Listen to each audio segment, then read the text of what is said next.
Just a long string of numbers. Some say that it's a code sent to us from God.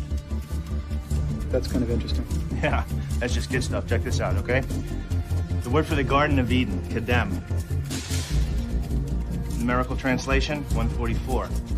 Now the value of tree of knowledge, all right, in the garden, right? Eitz HaChaim, 233. 144, 233. Now you can take those numbers.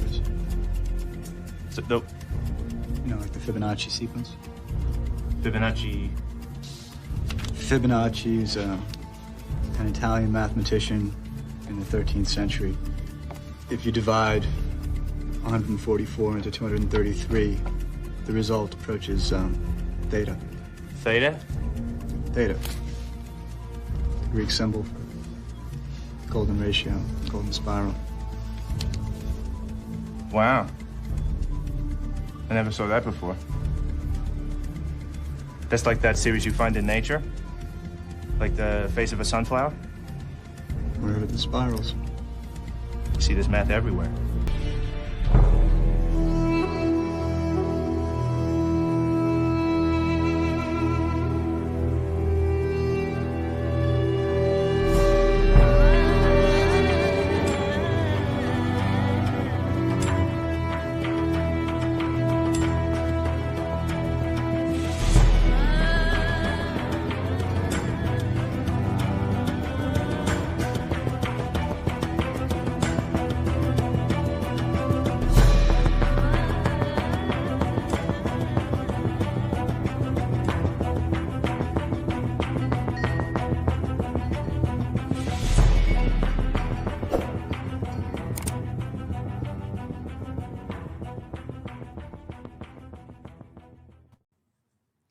Welcome back to the Gnostic Informant, and you are about to attain true gnosis. And today we are talking about a topic that I talk about all the time. And a lot of people might ask, Neil, why do you always talk about dating the Hebrew Bible? You talked about it 20 times, and I'm going to talk about it 20 more times, because I honestly think this is the most important topic in all of biblical studies. It is the roots of all the Abrahamic religions. How old does the Abrahamic Mosaic tradition go?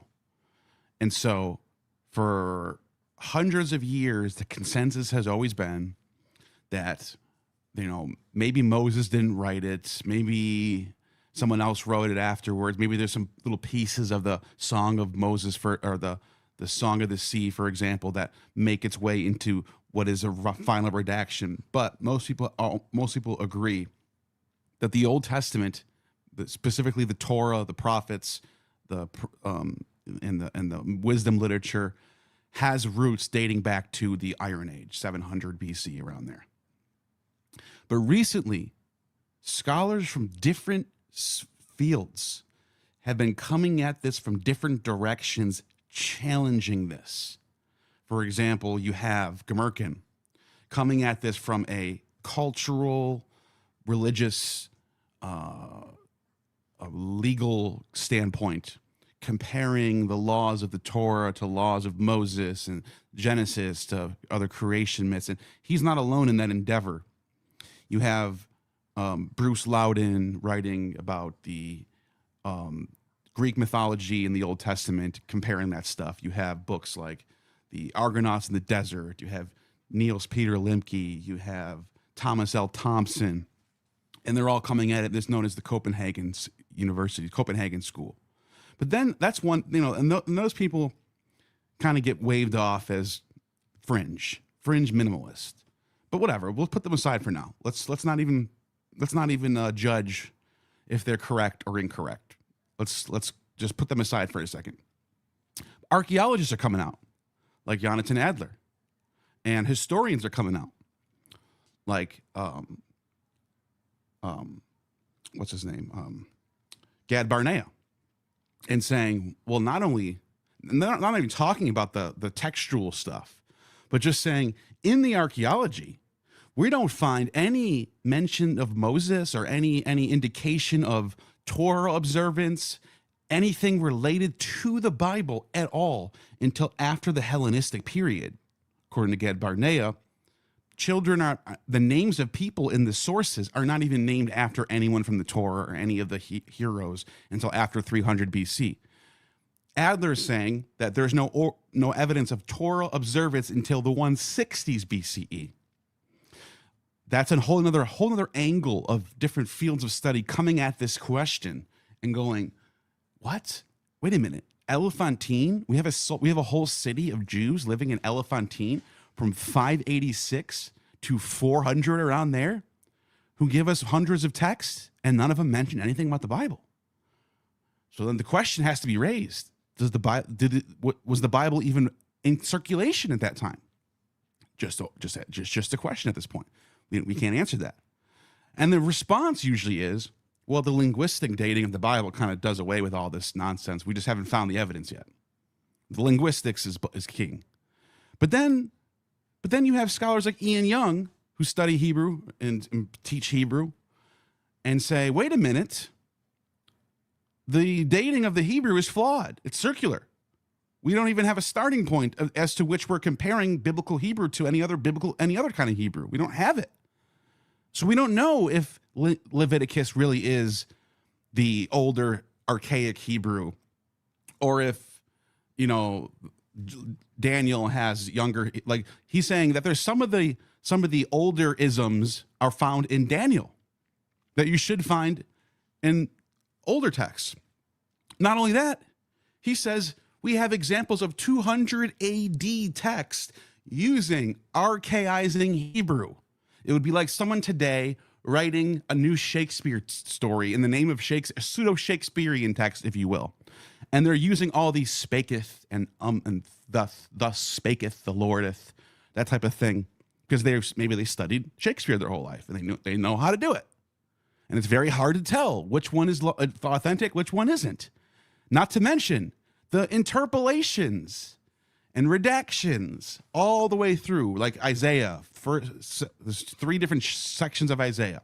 One of them looks the oldest, the other one looks somewhat in the middle, and there's the one that's way later. And mentioning Cyrus by name. Okay, so we have all these things on the table that make me go, I don't even know what to think about this anymore. But I want to make this clear that this does not mean that I think this stuff was all made up ex nihilo by some people or Greeks, for example, in the Library of Alexandria. I do happen to think that what we're finding in the Hebrew Bible does have roots that are Judean, Israelite, cultural themes, even Canaanite themes, like Baal fighting against the sea monster, Yam. Finding that in the Psalms, for example, with the Leviathan. I do think a lot of this stuff is the traditional ancient Judean, ancient Israelite culture that is in the Hebrew Bible. And if that's the question of does that make it old, then yes, it does. But what I'm getting at is the final redaction, the form that we have it in. When can we find that? When does it become the culture of the land? When does it become the law of the land? Those are the questions I'm asking. So without further ado, I want to bring on Jacob Berman, who's going to join me in this endeavor, talking about this question. Jacob, what's going on, man? Good. My camera zoomed out for some reason.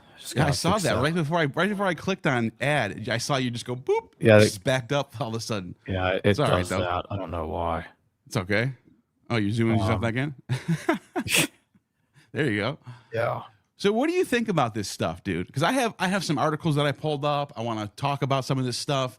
I want to talk about the Ketef Hinnom scroll. Yes. I want to talk about the Balaam inscription. I want to talk about what that stuff means when people try to say this means it's older. I want to get into that, but I want to get your thoughts. Take the floor away. Give me all your thoughts on everything I just said. So we have to be careful with redactions. And the reason why is because I see the same problem with New Testament scholarship that I'm seeing with the Old Testament, in which they try to say, okay, well, I believe I can put on these magic glasses. And this is no disrespect to scholars that believe in hypothetical texts. They have their reasons. But the fact the facts are the facts. We have no evidence for Q, M, L, or some of these other proto-Lukes, Lucas is proto-Marx, never ends, proto-Matthew. And when it comes to Torah, we're supposed to believe in the documentary hypothesis, which is a series of hypothetical documents, no different than the hypothetical texts that are put forth in New Testament studies. You have the E, P, D, J sources, R, the redaction. And we have no evidence for these sources. When we go through the Elephantine Papyri, which is a bunch of text that dates around 500, 400 BCE, we look there, we have no references to anything resembling these texts. Now, when we get to the Ketef and Nome scrolls, we have very small text to work with, and it's not much, that parallel some tiny portions, and I mean tiny portions, like numbers, in the Hebrew Bible, but part of it. And sometimes the same text, if you go down, I think it's KH2. There it is. Let's go up a little bit. Okay, so I think that's from KH1 actually. This is down here. KH2. Right. Yeah, I screwed up. Go up a little bit.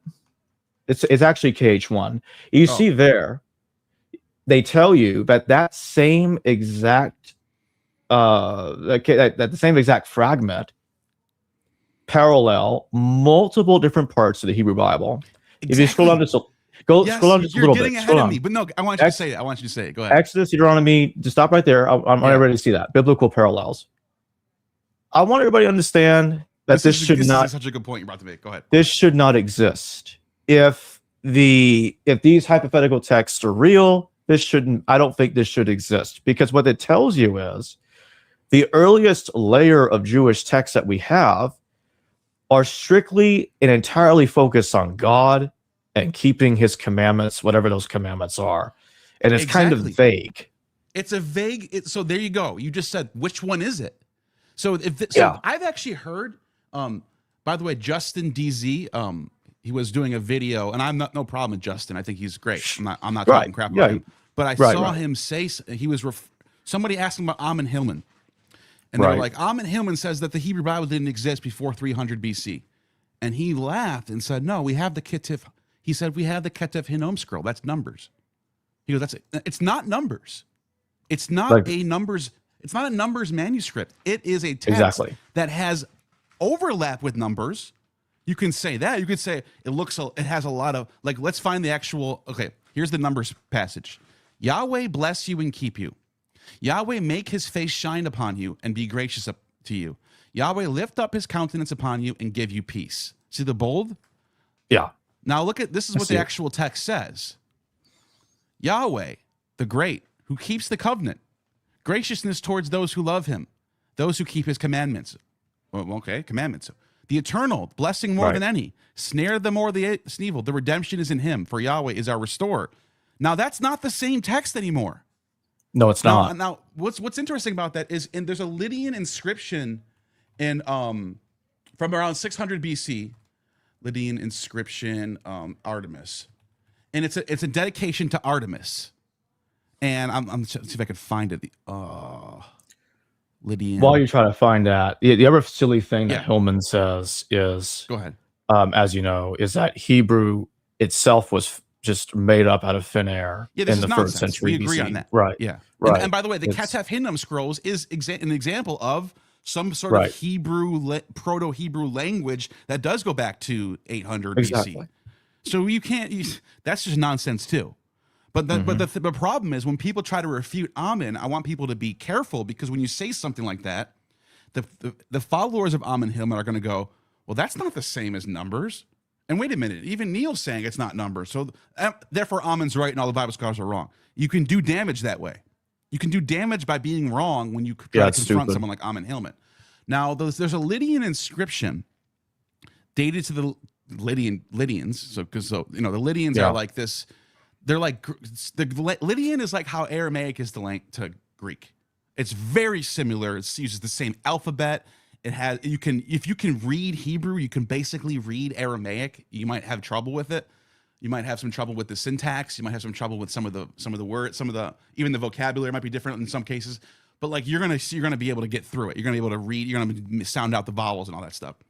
But what I'm getting at, Lydian is like that too. Lydian looks just like Greek, but it has some differences. Obviously, there's an inscription dedicated to Artemis, and in this inscription, I can't find it right now. I can probably find it in a couple minutes while you're talking, but it has these things about Artemis being the light bringer, being, it has all these epithets that you find in later Hellenistic texts. For example, the hymn to Artemis by Callimachus. Callimachus has a hymn to Artemis that we know is dated in the 300s BC. That's when Callimachus lived. And it has word for word some of the stuff that's found in this Lydian inscription from 700 BC. It's not the same text, but it has so much overlap that if I use the same methodology that Justin DZ used, if I use his methodology in comparing Ketef Hinnom to numbers, I would have to conclude that the Lydian inscription is an older version of Callimachus's hymn. How ridiculous is that? How silly is that? You can't say a text is another text because they have overlap. You got to be careful. Now, with that being said, is Ketef Hinnom scrolls something that's very important that needs to be discussed when talking about this topic? Yes, because it tells you that back when this, what is this dated to? 650 to 587? Yeah. Right before the first temple fall. Perfect. It tells us that before Elephantine, there was a Yahwistic culture that dedicated and did sacrifices and kept covenants and had similar kind of cultural aspects that what we find later in later Judaism. That is a true statement. That is a fact that I would agree with. But that does not mean that this is the same text as Numbers. You just can't do that. That's just bad methodology. It's just sloppy, lazy, horrible idea to say this is a Numbers manuscript. It's not. And even Wikipedia is so off here. I don't know where they're getting this from. Whoever source they're sourcing this from is at least partially from the Book of Numbers. That's not true. This is why you got to be careful reading Wikipedia, guys. That's not correct. It's right. Not partially. It has words and phrases that is found in Numbers, but like I said, if you were to conclude that this is partially from the Book of Numbers, then you also have to conclude that Callimachus's hymn to Artemis is partially the same as the Lydian inscription from 700 BC, but in a freaking different language. And by the way, if we go by that logic, Ketef Hinnom is not even the same dialect of Hebrew that you find in Numbers. Yeah, and if we go by that logic, not even the same language, really. So I just want to make that point. I want people to understand the nuance here. Yes, yeah, Ketef Hinnom does point to an older Yahwistic culture that has a continuation or continuity down to Judaism. Absolutely. That's a very strong point for dating Judaism itself, dating the evolution of Yahwism into Judaism. But it's not the same. That's all I'm trying to say. Now, what are your thoughts on that? So I was going to say that if we go by that logic regarding KH2 being partially from Numbers, then we have to claim that Daniel is older because part of it's in KH1, which doesn't make any sense. It doesn't. Yeah, exactly. They don't say the same thing for Daniel. They only go with the numbers because it's the Torah. Yeah. So then when they find other biblical parallels from Nehemiah and Daniel, and it says Daniel 9:4 says keeping covenant and mercy that to those who love him. And then Nehemiah 1:5 says, keeping covenant and mercy for them who love him. It's the same exact phrase that's in Numbers and somewhat similar in Ketef Hinnom. It's not even the same in Ketef Hinnom.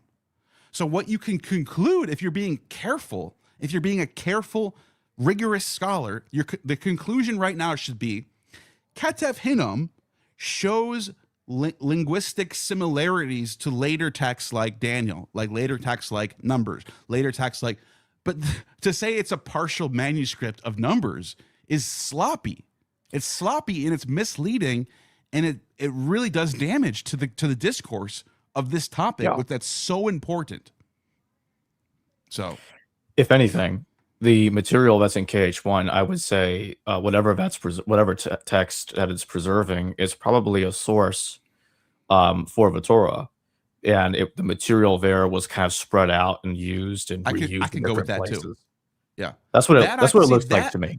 That I can go with what you just said. the Torah, the people that were writing the Torah or whatever, maybe they're compiling texts together to put together what we call the Torah. To me, that's a strong possibility that they had some similar text as what we find in Ketuvim.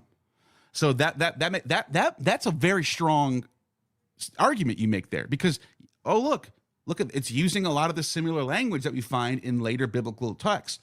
So I think what you said makes a lot more sense. They're using text like this to write text like this. But you can't just conclude it's the same text. If it's not the same text, it's not the same text. And I'm not talking about comparing the 10th century codex, what is it called? Leningrad Codex to a Dead Sea Scroll and finding a few lines different. I'm not talking about that. I'm talking these do not line up at all. Other than a few words and phrases, they do not line up at all. It's a completely different text. It's not numbers. They go in totally different directions. They're talking about totally different things. The only thing you find in common is keeping his covenant. Yahweh loves to those who Yahweh loves. That's it. Very, very common phrase, by the way, as you pointed out. This is exactly why. Go ahead. No, you're good. I was going to say, this is exactly why. Yeah, I annoy some people with my extreme. I guess I'm extreme on this view, but this is why I literally refuse to believe in hypothetical, unproven redactions and hypothetical text. Because the problem is it never ends. You can make anything up. You can say anything looks like anything for any reason. It never ends. And so for all I know, I don't have a problem with believing that the entire Torah is 1st century BCE, but I think parts of it may appear to look like they're older because they're reusing some material, such as the Ketuvim scrolls that we were just talking about. So some of it may give off that feeling, but it's not because it was written in redactional stages, but simply because they're reusing material that's older and integrating it into the Torah that they are composing. Yeah. And that's the way I look at it. And you pointed out, I want to get your thoughts on how we can compare this to the New Testament real quick. Sure. Like I said earlier, we don't have any evidence for those hypothetical texts that scholars talk about for the Gospels, but you've got Matthew and Luke having double tradition. Then you got Mark having the so-called Mark Q overlap. This is a good example because it's gonna sound like one of the fallacious arguments we were just talking about earlier. That is, it is presupposed by some scholars that Mark knew Q. Wait, hold on a minute. Let's slow down. You were just telling me that the double tradition material is material in Matthew and Luke that didn't come from Mark. To give one brief example, the Beelzebub pericope in Mark, when Jesus was accused of practicing magic, sorcery, in the name of Beelzebub, Lord of the Flies. That's supposed to be in Q. Matthew and Luke also have that particular saying. Now, they say that's in Q. They call it a Mark Q overlap, and the scholars that believe in what's called the three source hypothesis, they say Mark knew Q. But that's circular because it's material that's in Matthew and Luke that's not supposed to be in Mark. So how can Mark know something that's in Q while arguing at the same time that Matthew and Luke got it from another source that Mark didn't have? So you're supposing that Mark, which is absent of that material, actually knew it. So it's kind of a circular argument. Whereas with the Farrer hypothesis, it's simpler. You could just say, well, Luke got that material from just using Matthew. You don't need Q. Or if you could go with the Matthean posterity theory, which is similar, but they just say that Matthew knew Luke instead. But Mark in priority is held by both positions, Farrer and Matthean posteriority positions alike. So it is similar in that respect that the way scholars are trying to date material in the Gospels to being older with hypothetical texts has the same kind of problems that we see with the Torah, which we were just talking about earlier. And then when the Gospel of Thomas was found, when the Nag Hammadi text was found, They try to say, the Gospel of Thomas reminds me of Q. So again, it's kind of an example of what we were talking about with the Ketef Hanom, but the only difference is scholars admitted that Thomas isn't Q because it doesn't contain all of the material. Well, if Thomas can't be Q because it doesn't contain all of the material you think is in Q, then the Ketef Hanom scroll KH2 cannot be all of numbers because it only has part of numbers. Yeah, that's interesting. So I actually found what I was looking for. Now check this out. This inscription right here is dated to the Persian period, 6th century BCE. And you can even see Artemis right here. A-R-T-I is the mem. And that's how it's spelled, Artemis. And there's another word, and it uses this epithet, this light-bearing Artemis, and then it calls her like a mother of kings, basically. It's like it's got this very kingly and very aristocratic tint going on. Well, it turns out when you actually go to Callimachus's, that was in Lydian. It's not even the same language. It's very close to Greek, but then you go to Callimachus, and you can see the same word with a very slight. Obviously, it's slightly adapted for Greek now, but it uses that term face foreign because she is a bearer of light. You know what I mean? You see a lot of and then there's a lot of talk about kings in here too, about her giving birth to kings in here. I think it's in this page somewhere, but let me see if I can do a word search for kings. There it is. It talks about some kings and all this stuff. Anyways, the point I'm making is there's a lot of overlap in the hymn to Artemis from Callimachus to this Lydian inscription. And that tells us something about gods and religion in general, is that people tend to try to hold on to the culture and pass it down. There's something about that. Like right now, people who study or who practice Christianity, Orthodox Christianity, when they go to Pascha every year, they're taking part in rituals that are 1,000+ years old, with very small minor changes over time. So we can see a 2,000-year-old religion, Christianity, still being practiced today, and no one bats an eye. But then it's like, a Lydian inscription that has a lot of linguistic overlap to a 300 BC inscription, and people go, "Is it the same one? Is it the same text?" It's like, no, and I'm applying that to Ketef Hanom or the New Testament. No, it doesn't mean it's the same exact text. Now with Mark, Luke, and Matthew, Synoptics, you can see even stronger close parallels going on. There's copying going on.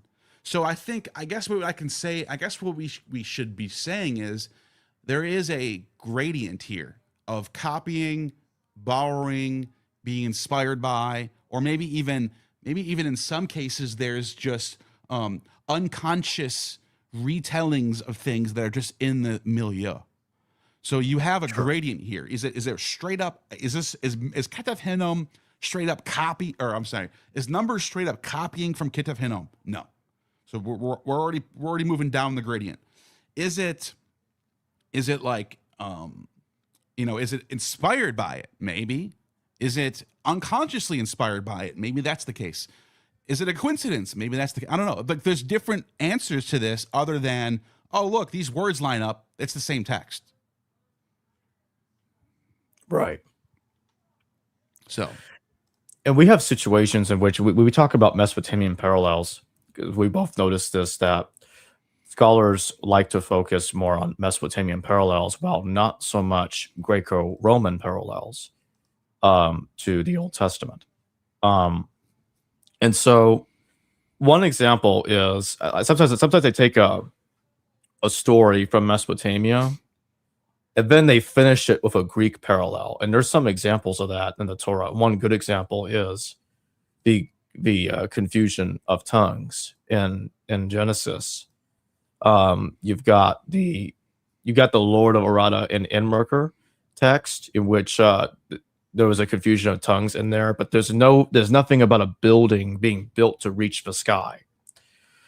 But if you go to the Greek sources, we do have that. We have giants stacking mountains on top of each other until they reach Olympus to lay siege to it. So what they did was they combined those stories together to create the picture that you see in Genesis. But in order to understand that, you have to look at the Greek sources and Mesopotamian sources simultaneously.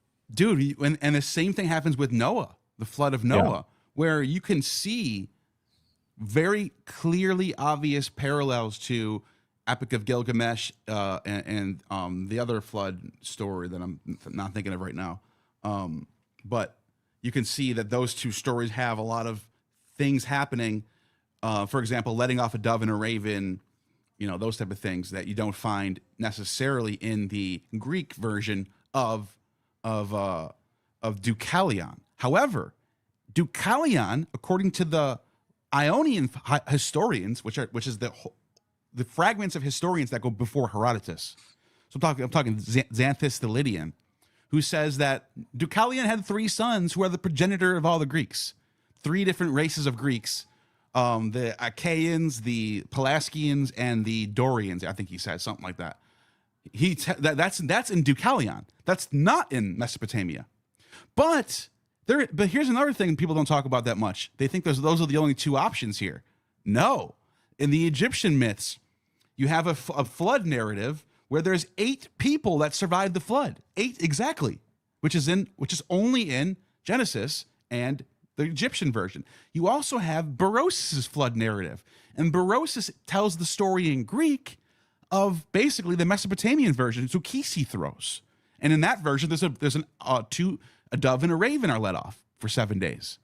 So you have all these stories that looks like Genesis is taking a little bit from each one to construct the flood narrative that you find in Genesis. But you wouldn't know. So scholars who only study Mesopotamia are going, it's so obviously Epic of Gilgamesh. Case closed. End of story. If anyone says anything about Greek, I'm just blocking them out.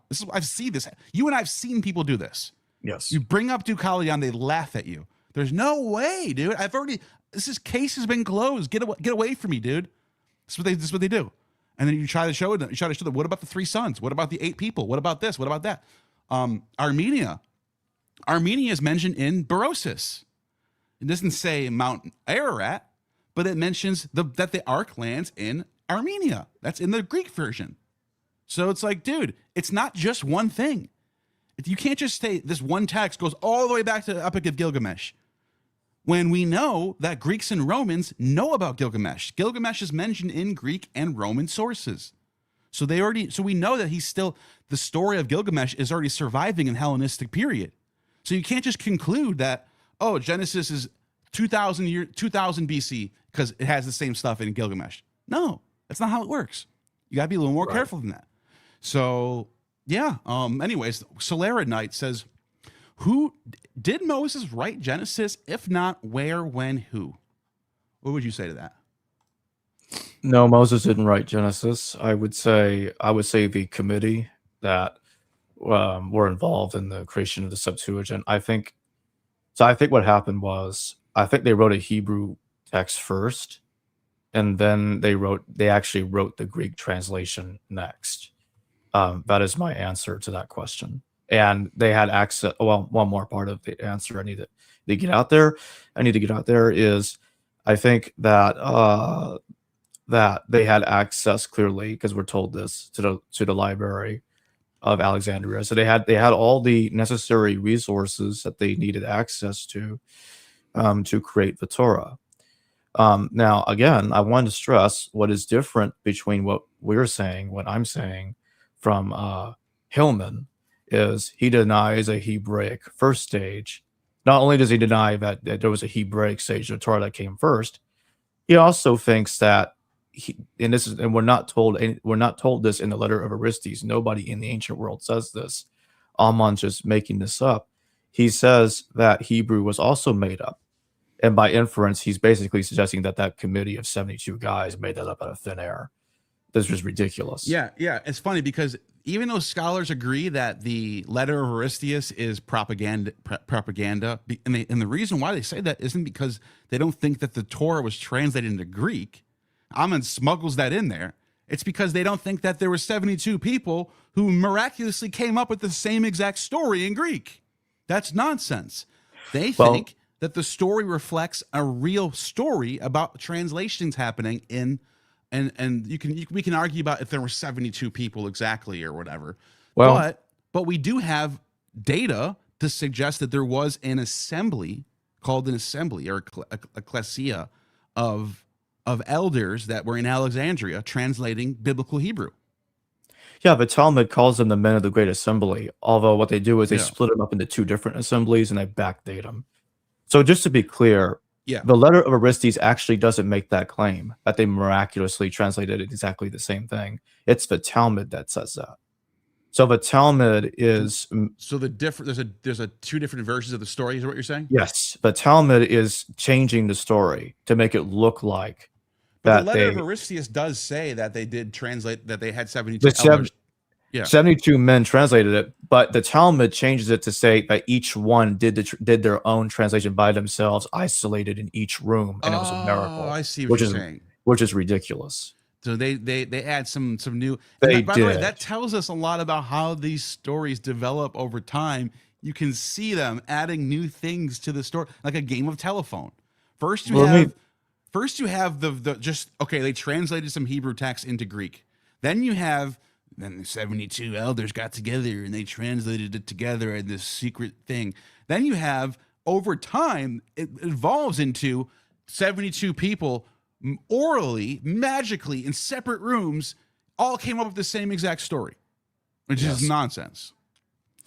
Yeah, I think the letter of Aristeas in a lot of ways, even the scholar, as you mentioned, even the scholars that say it's propaganda. And there are some scholars that say there's a lot of true history in it.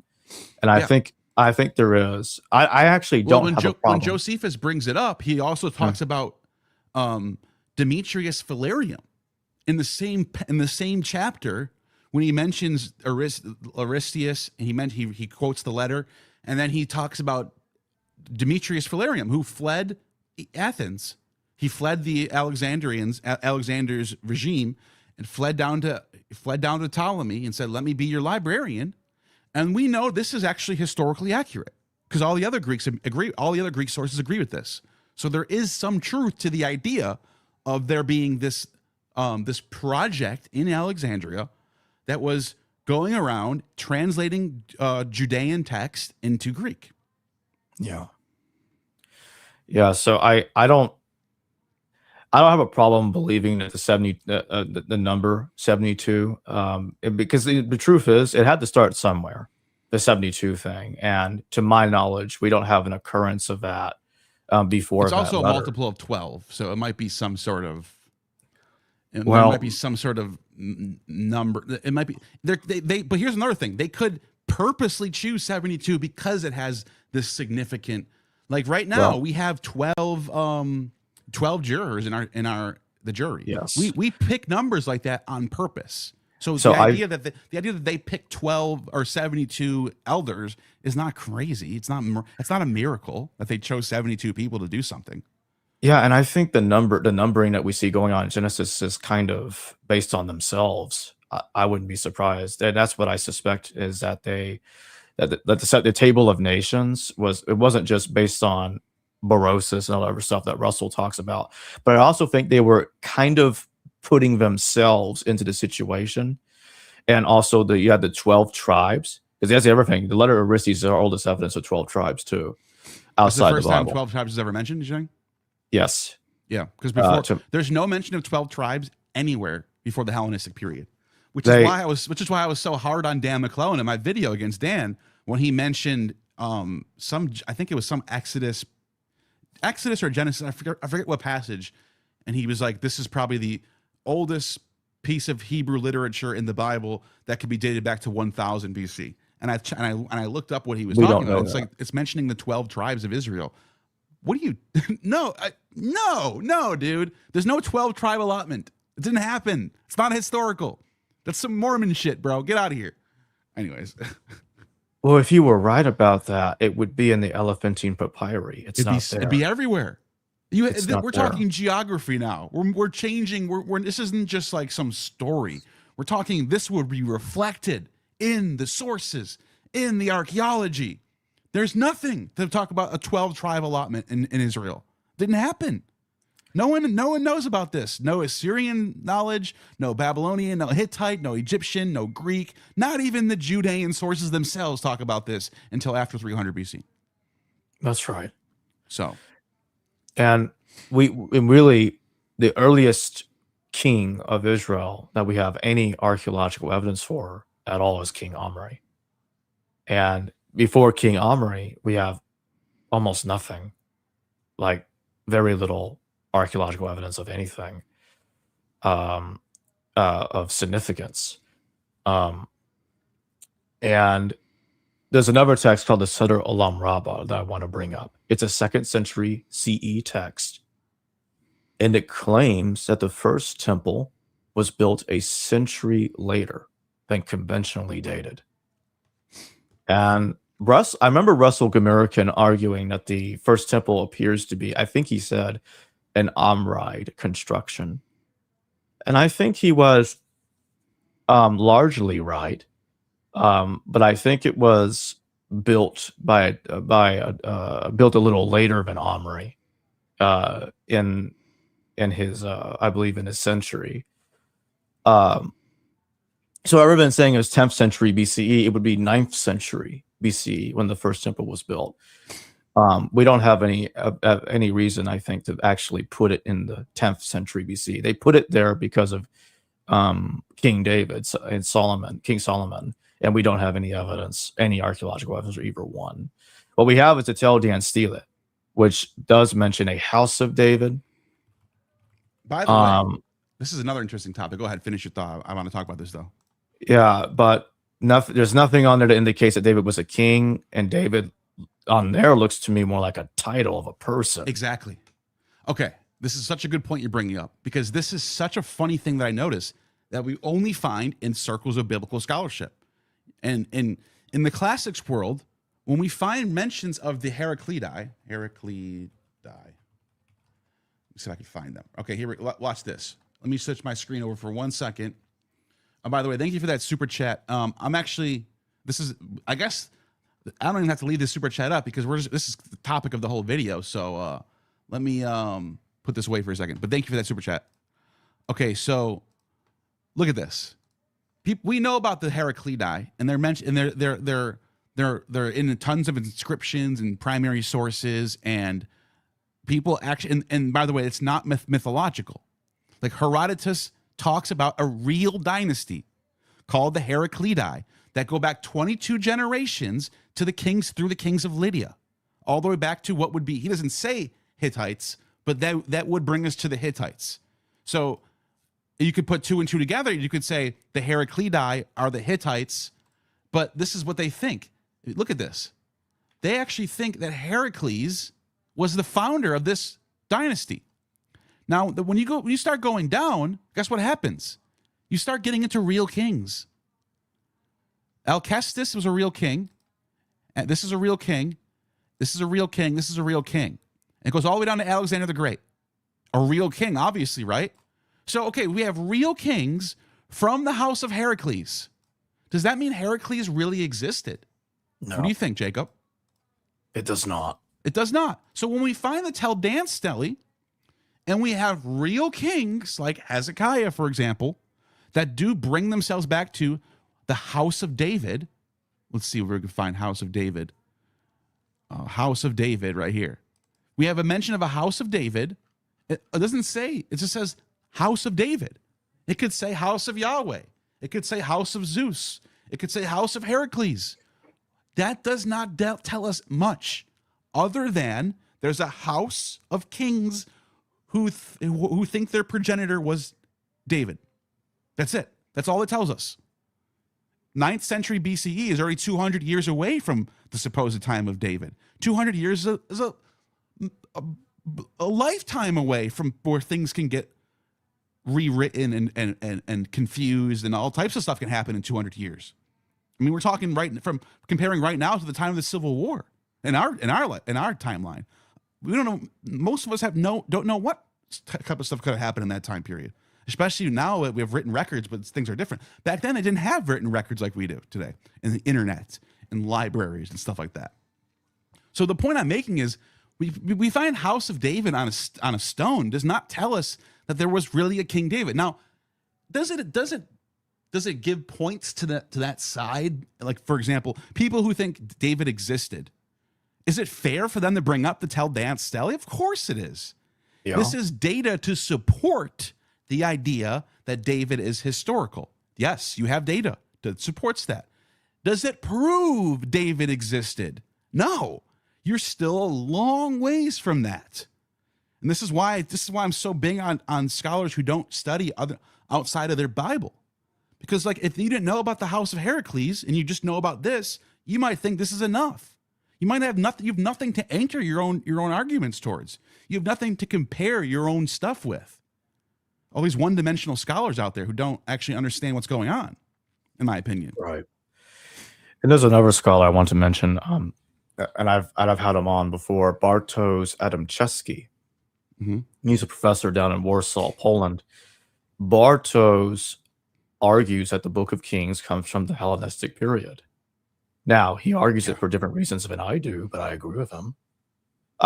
Recently, when I did a show with Derek about Ishtar becoming the god of the Bible, I brought up Kings because Kings, it talks about the destruction of Baal worship. Now, what time period could that possibly be talking about? Well, funny enough, in the mid-3rd century BCE, during the creation of the Torah and its Greek translation, Baal was on the decline. We had the First Punic War. It was happening around the same time. Guess what Hannibal's name means? Hannibal. Baal. Yes. I think it's Baal has gifted. Yeah. I think it's something like that. Hold on. Let me see. His name means Lord Baal. Yeah. The Lord is gracious. Yeah. Yeah, gracious. Okay. Baal is gracious. So yeah, but go ahead, continue. Like, this is a great point you're making. Yeah, I think, but Hannibal, I think, was from the Second Punic War. But I'm just saying, like, the Punic, yeah. The first, so the Carthaginians, they were from. This is something I brought up because I had some people criticizing me for saying, well, Ishtar could not have become Yahweh because he's Baal Hadad in the Ugaritic text. Well, here's the issue with that. So they don't understand that there's a Hebrew word called Baalim, which is plural, and they use that word to denote that there's more than one Baal. That's because the Tanakh understands that Baal is a title for a bunch of different gods. The Lord. Now, if you go to the song, Jesus is a Baal. Yeah, Jesus is the Lord. He's the Baal. He's a Baalim. Yeah, Adon. I mean, seriously though, he is. He's literally a Baal in that language. Yes. So in the Song of Solomon, it talks about a location in which Solomon had a vineyard to Baal Hammon. Now, I did not mention that in my stream with Derek because it didn't really occur to me to make that connection, but I realized it in between that, okay, the biblical Baal is Baal Hammon. Why is that important? Because I've been saying this for a while, but what I mean is the Bible is basically admitting it as Baal Hammon. So Baal Hammon is literally the only Baal. And this is a syncretizing of the Phoenician Baal and the Egyptian Ammon. Did you know that? Yeah, I know that. I know that's what they say. Yeah. So the Baal Hammon is the only Baal in which there was child sacrifice done in his name, according to archaeological evidence. We don't have, to my knowledge, we do not have archaeological evidence for other Baals being worshipped in this way. Just this one. I agree with that. And it doesn't start happening until the Tyrians from Tyre left Tyre to come to North Africa to settle in Carthage. And when they went there, you've got that's when we got our first evidence of child sacrifice to this god. Now, in my stream with Derek, I have a different take on the origin of Baal Ehrman. I think what it really, I think later it could have been a syncretic deity, and there is evidence of that. But originally, I think it really meant Lord of Ammon. The reason I brought that up is because you have the Bible also talking about the Ammonites. The Bible, the Tanakh wrongly claims that the Ammonites sacrificed children to Milcom, in which at one point they misspelled his name as Moloch. That's how we get Moloch. So yeah, I can see that happening too.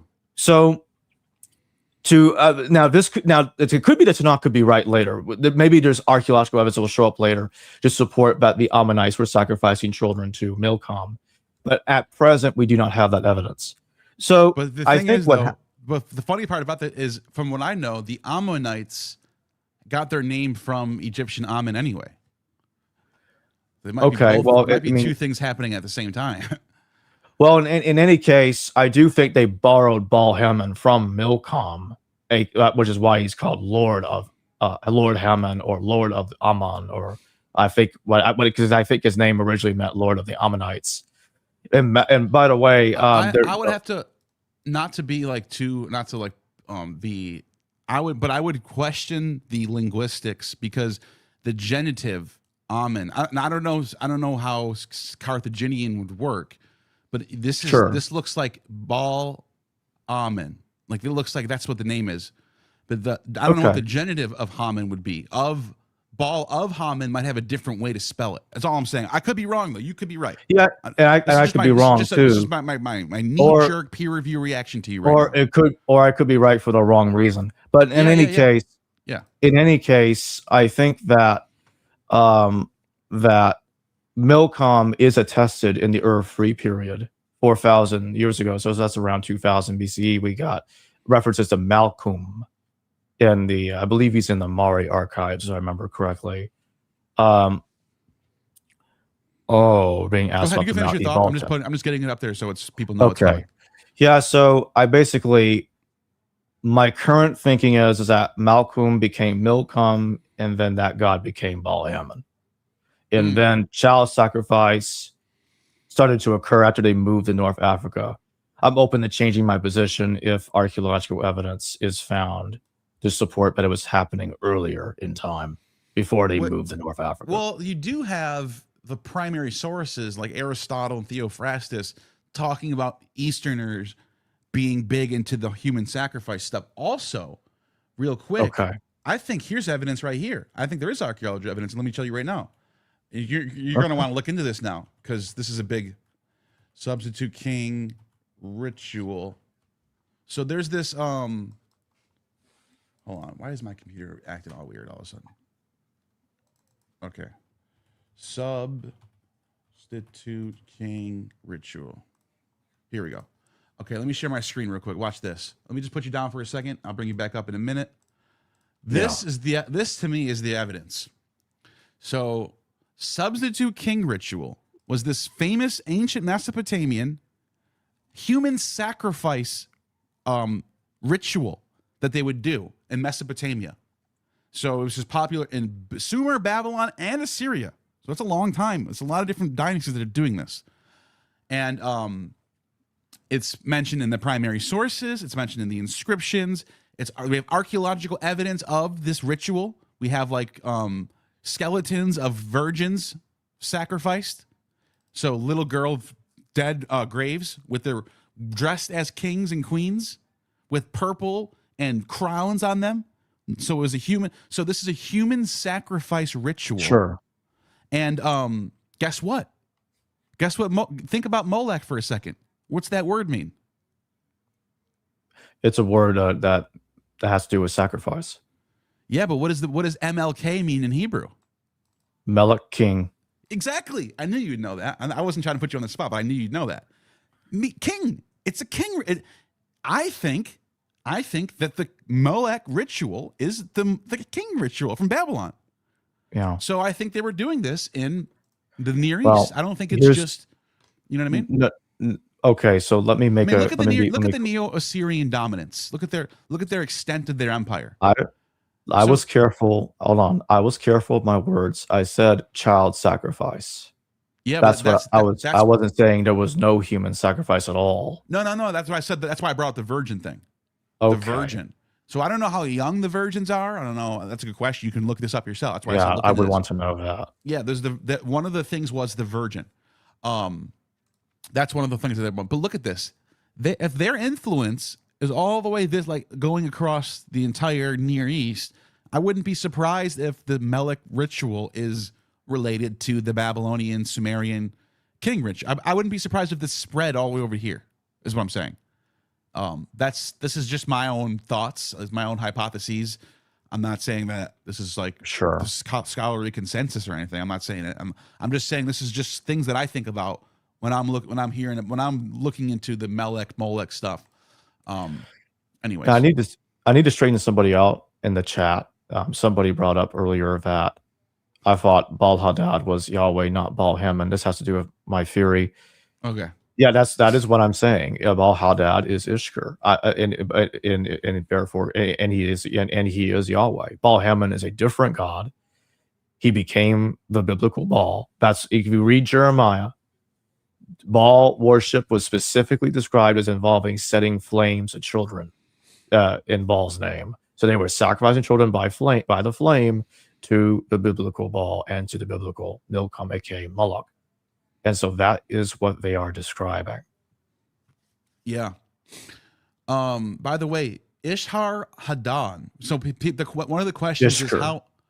One of the questions is how often was these King Molech sacrifices done? We know that one king by himself did it 7 times. So that was his reign was between 786 and 783. In a 3-year reign, one king did it 7 times.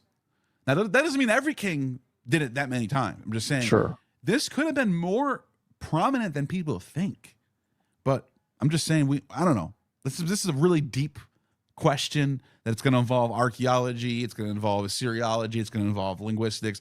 This is a deep question that I don't know if we're going to settle right here. But I definitely would like to come back to the Assyrians in a second after we address Cad. Yeah, let's do some super chats real quick. Because if you Cad 566, what are your thoughts on Mount Ebal tablet that contains the name Yahweh and a curse that can be found in Deuteronomy? To my understanding, this tablet dates to 1200 BCE. It's controversial. I know most scholars I think it's not real. It's a forgery. Yeah, well, I think what they really say is that it's gibberish, and it's not. It was. I interviewed Scott Stripling, by the way. Yeah, I interviewed him too, and I think he's a nice guy. I think he's a nice guy. Very nice guy. Seriously, just here. Let me show you what you mean by gibberish, because what you just said is probably correct. This is what the tablet looks like. Can you even see a single Hebrew letter on there? I can't. No, and I can read Hebrew. I can read Hebrew. I can even read Proto-Hebrew, Paleo-Hebrew. I know exactly what the alphabet is. That's all it is. We have no idea what that really says. And what I've been told is that people are trying to force the curse tablet into there. And this doesn't make any sense because we still haven't found a single reference to the Torah before the Hellenistic period anywhere. And you expect to randomly just find in Mount Ebal from some trash dump, you're supposed to expect that this is going to be a biblical text? Like, dude, this is wishful thinking, man. Even if... I'm sorry, go ahead. No, but just what I'm saying is that we don't know what... We have no... I've never seen somebody provide me a photograph of the actual text that's on here and what it actually looks like. All I've seen is like some people go, that looks like a he right there. Can you see my mouse right now? Yeah, I see it. Yeah, this looks like a he right here. That looks like a vav. Is that an olive? Oh, is that a tav? Like, dude, what are we doing? Oh, is that a shin right there? Look at that. It's a shin. No, it's not any of that shit. I think you're just making this thing fit what you want it to be. Well, even if it was true, let's just pretend it's true for a second. Yeah. Actually, it would be kind of like what we see in the Ketef and Nome scrolls. It's yet another curse It's yet another text that only mentions Yahweh, Exactly. and it still wouldn't confirm the biblical accounts. That's So it's another thing that I actually- talked about when I talked to Scott. I said, can't this just be a generic curse tablet to Yahweh and not necessarily related to, you know, Josiah, or what's his name? Joshua. Joshua. And he was like, yeah, that's fair. That's what he said. Okay. And by the way, the translation of it is Yahoo, not Yahweh, not the Tetragrammaton. It's the 3-letter Yahweh, which I thought was Yeah, the interesting. shorter one. Okay. But again, I don't even know how they got that, because I can't, from what I'm looking at, I can't see anything on here. I don't know how they got any letters from this thing. Look at that. It just looks like nothing. It looks like a piece of bread or something. Which brings us back to my point. My point is, like, we have nothing. They're trying to make it fit. People are trying to find this stuff, and they're not finding it. People are going out of their way to find the Bible, and it's not being found. They're trying to fit a All the hexagon. resources in the world, to find the Bible, and they're not finding it. Yeah, they're trying to fit a hexagon into a square peg, and it's just not happening. Yeah, it's a good question though, Kat. I'm glad you brought this up into the discussion, because Mount Ebal is definitely something that should be brought up in this discussion more often. Thanks for bringing that up. Eddie Moretti 3742. Thank you for the $20 super chat. Much appreciated. You also dropped a super chat question. Let's see what you got here. This is worth a second super chat. Thank you for going deep. I caught 10 minutes of Wes Huff on Diary of a CEO, and I wanted to blow my brains out. I saw a couple of clips of that going around, and what really bothered me, like, look, I think Wes is probably a cool guy. I'm sure he's a nice guy. I'm sure he'd be fun to hang out with, have a conversation with. But what really bothers me when I'm watching this guy is his insistence. Maybe, I don't know if he thinks this or if I hope he's not being dishonest, but he acts like the experts are all in agreement that the Bible is true, that we have all this evidence that the Bible is true, that we have all this evidence of the Exodus, we have all this evidence of Jesus' resurrection. And I don't know if he actually thinks this, if he's actually this delusional, but that's not what's going on in academia right now. I'm sorry. It's the opposite. Even the scholars who I disagree with on dating the Bible are like, still don't have evidence for the Exodus. We still don't have evidence for Abraham. We still don't have evidence for King Solomon's kingdom being this gigantic. None of that exists inside in the real world. It does not reflect reality. So that was what really bothered me about that discussion, was he keeps on talking about experts are finding more and more evidence that the Bible is true. No, it's not happening. It's the opposite of that. The trajectory is the opposite of what you're saying, man. I'm sorry. Anyways, sure, he's a nice guy, though. Any thoughts on that? Yeah, I don't really have much to add, except I second what you said. Yeah. Yeah. Thank you for that. I appreciate the super chat, man. Thank you. See you around. September Tim Bright, thank you for the $2. Anyone attending the next NIHB virtual conference? What is the NIHB virtual New conference? insights into Hebrew Bible that's being hosted by Bart. No, I'm not. That sounds like fun though. I should check that out. I wonder who's going. Is anyone we know going? I know Dan McClellan's gonna be part of it. Yeah. Ronald Handel, and Robert Cargill, Shana Delansky, Esther Hamory. Okay. Might be missing a few names, but Shana Delansky. Well, I'll have to look into it. Maybe I'll check it out. Maybe I'll jump in or something. Bart Ehrman, I see Bart Ehrman's on there. Yeah. Yeah, he's the one organizing it. To me, so far, looking at the list, I don't know. This just looks like the whole like mainstream kind of like I don't see any. I don't know. I'm not going to talk about it right now. Anyways, whatever. Cool. It looks like fun. Maybe it is fun. Maybe I'll check it out. Thank you for the super chat. Anti-Contrarian 3788. Carthage was of Tyre. Well, Carthage was a colony of Tyre. Right. That's my point. Yeah. Car- Herodotus mentions that the people of Tyre originally came from Bahrain. Could Baal Haman have been old Dilamite import? That would be like, I mean, we're going back now, because even if Herodotus is right that the Phoenicians came from that region, because I remember now, I'm very familiar with that passage now. I've recently just looked at that again recently. I don't know though I don't know if there is genetic overlap with people from that region. There might be. Linguistics though, may not really, because they're speaking a Semitic language that comes from the region that they're in, actually. Anyways, but the point I'm making is, I don't know if we can do a 1-to-1-to-1. Like we can find Baal in Phoenicia, right? In the Levant, we can find Baal. He's in the Canaanite inscriptions going back to 2000 BC, 1000, 2000 BC, in that range.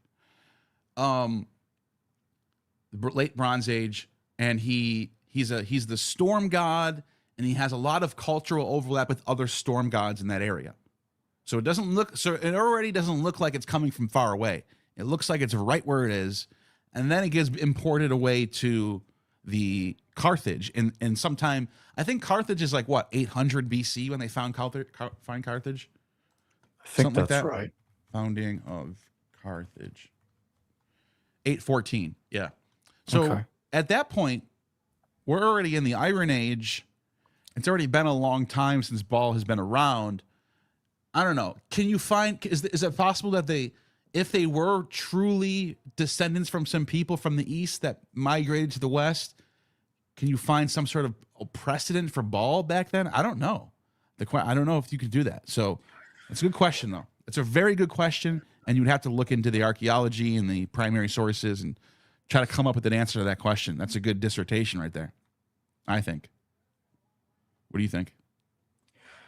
I am planning on, after I finish the Paul paper and my paper on the Torah Upper Bob's journal, I do want to write a separate piece about the origin of Baal Hammon, and the connection between Baal Hammon and Malcolm. Yeah. Interesting. Thank you for that super chat. Curse tablet written in Phoenician. Again, if we even know what the text looks like, and then Phoenician, I mean, it's the alphabet, so yeah, it's the Phoenician alphabet. Is it written in Phoenician, or is it written in some sort of dialect that we would consider Paleo Hebrew, because it's not exactly biblical Hebrew, not exactly Phoenician proper either. When I say Phoenician proper, I'm saying the inscriptions that we find in Sidon, Tyre, Baalbek, those places have a very specific Phoenician text that you find on the sarcophagi, for example. Very close to Hebrew, by the way. People don't talk about that. People go, that's not Hebrew, that's Phoenician. I don't know. I don't think you guys realize Phoenician looks just like Hebrew. So we don't. I don't know what you guys mean by that. Like it's like saying that's not Greek, that's Lydian, and it's like, well, it's the same alphabet, so we're already in the same ballpark. Let's check out the syntax. Let's check out the grammar. Let's check out, you know what I mean? Let's look at this.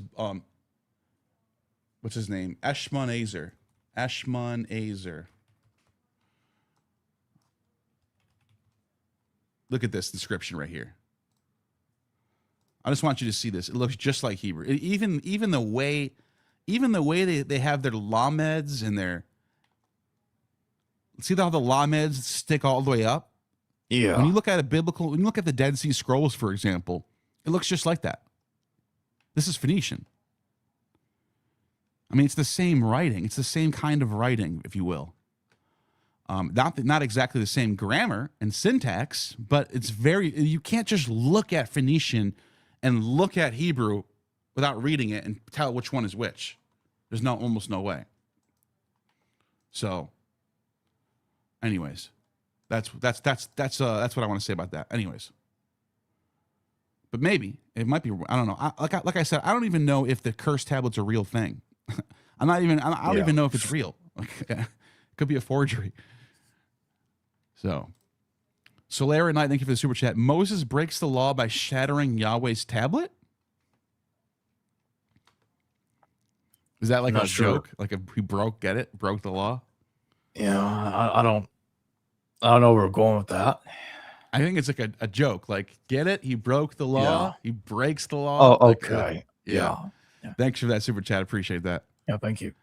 Ked is back with another $10. Thank you. Do you think Göbekli Tepe is somehow connected to Noah? Story of the animals on stone pillars that are not indigenous to the area. And the fact that it's just around the corner from Mount Ararat. I've heard this before. And look, I would say this. I think whoever wrote the Torah, whoever wrote the particular story about Noah and the flood, had knowledge, understood that Anatolia was very ancient. They might not have known about Göbekli Tepe because it's buried by then. It's been buried for thousands of years, so I don't know how they would know about that. However, just the civilization itself that lived in Anatolia goes back to 10,000 BC. So I think that whoever wrote the Torah had access to knowledge that's maybe the Egyptian libraries, maybe the Assyrian libraries, whatever. But for some reason, people understood that the most ancient antiquity region in all of the Near East was Anatolia. And in fact, the Romans know this too. They talk about the Trojans, their Trojan ancestors being there all the way in the beginning of time, which is Anatolia. The Sumerian records also talk about how old Anatolia is. So people just knew. They didn't have to. You don't have to know about Göbekli Tepe to know that. Now, as far as the animals goes, I think I don't know. That sounds a little silly to me, because you find animals on inscriptions all over the place. I just don't know how you can connect that to Noah's flood. I don't know, because you find animals in cave rock art and stuff. Does that mean they knew about Noah's Ark? I mean, I just don't know. I just think it's a little bit of a stretch. That's what I would say. A little bit of a stretch. I take the Mount Ararat to a different angle. So I did it in my stream with Derek. I actually used that as evidence for my theory that Ishtar became the Hebrew god, because if you look at the map where Mount Ararat is actually located, it's in the furthest east of Anatolia, ancient Turkey. And the main deity that of ancient Anatolia, the chief god, was Ishtar. And he's called Tishub or Tarhana. Those are different names of Ishtar in their territory. And that's the Tishub Ishtar being the same god. That's consensus. Another thing, Mount Ararat is not around the corner from Göbekli Tepe. It's actually pretty far. So that's my problem with Mount Ararat being connected to Göbekli Tepe. That's why they're very far apart. Let me show you right now. I'll show you right now. Yeah. So if I can, I'm going to share my screen, and let me see if I can put this over here for now. Yeah. Okay. Let me share my screen real quick, just to show you, Kev, what I mean by this. So here's where Göbekli Tepe is.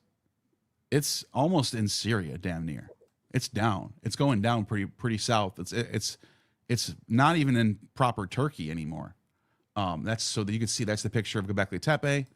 Now, if I want to go to Mount Ararat, I have to go all the way over here in Armenia. So that's far. That's a good 1,000 miles. I don't know, something like that. That's a long. We're not in the same ball. We're not in the same area anymore. We're close. We're not that far. But I mean, what's the difference between Göbekli Tepe and like Babylon compared to Göbekli Tepe and Mount Ararat? We're already in, even like, look at Israel. I have Eshmun's graves. I'm doing previous research into Ehrman, as you can see here. And there's the Temple of Bel on my map here. I don't even know why I was doing that. Anyways, look at the same distance between Armenia and Göbekli Tepe would be you can, I mean, like, it becomes kind of dubious to just go, oh, look at close. It's kind of far, in my opinion. It's not right out the corner. It's not. If it was like, if Göbekli Tepe was right here, then I would go, okay, now you're onto something. But no, it's not. Yeah. It's not. It's not even in the same country anymore. That's right. So I think they had the story of Noah's Ark landing and Mount Ararat because Ishtar was chief god of that territory. And again, we're not the topic isn't going to be focusing on Ishtar today. So if people want to see why I think Ishtar became the god of the Bible, go watch that video because I go through loads and it's almost endless amount of parallels between Ishtar and the god of the Bible. But it is also interesting that they make Noah into a vine dresser. He plants a vineyard, and we also now know that region of the world, right in the Caucasus region, is where the vine was cultivated for the first time in human history. So there might have been some knowledge of this area and its antiquity and its relation to the vine. So, thank you, James Washington, for the £2. Appreciate that.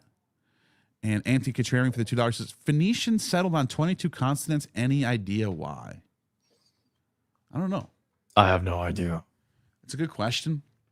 I know that the Greeks added the vowels, which brings us up to 26 total, because you already have aleph, even though aleph is considered a consonant in Phoenician because there is no vowels. You can just, it becomes a vowel in Greek. So you had 7 vowels, but you only needed to add 5 because you already have ayin. Greek in Hebrew you have ayin and aleph, and they act as vowels / consonants depending on what you need. And then you also have vav. Vav can be an O sounding, and it can be a vowel. So you have those. So Greek only needs to add 4 extra letters to get 7 vowels, because you already have 3. You have ayin, vav, and aleph. You add 4 more, which is omega, omicron. What's the other 2? Upsilon, epsilon, and you get 7 vowel. 7 vowel. So yeah, why is there 22? Because there's 22 sounds. I mean, I guess you can think of more. Sometimes people can think of more sounds. You can come up with more, like, I don't know.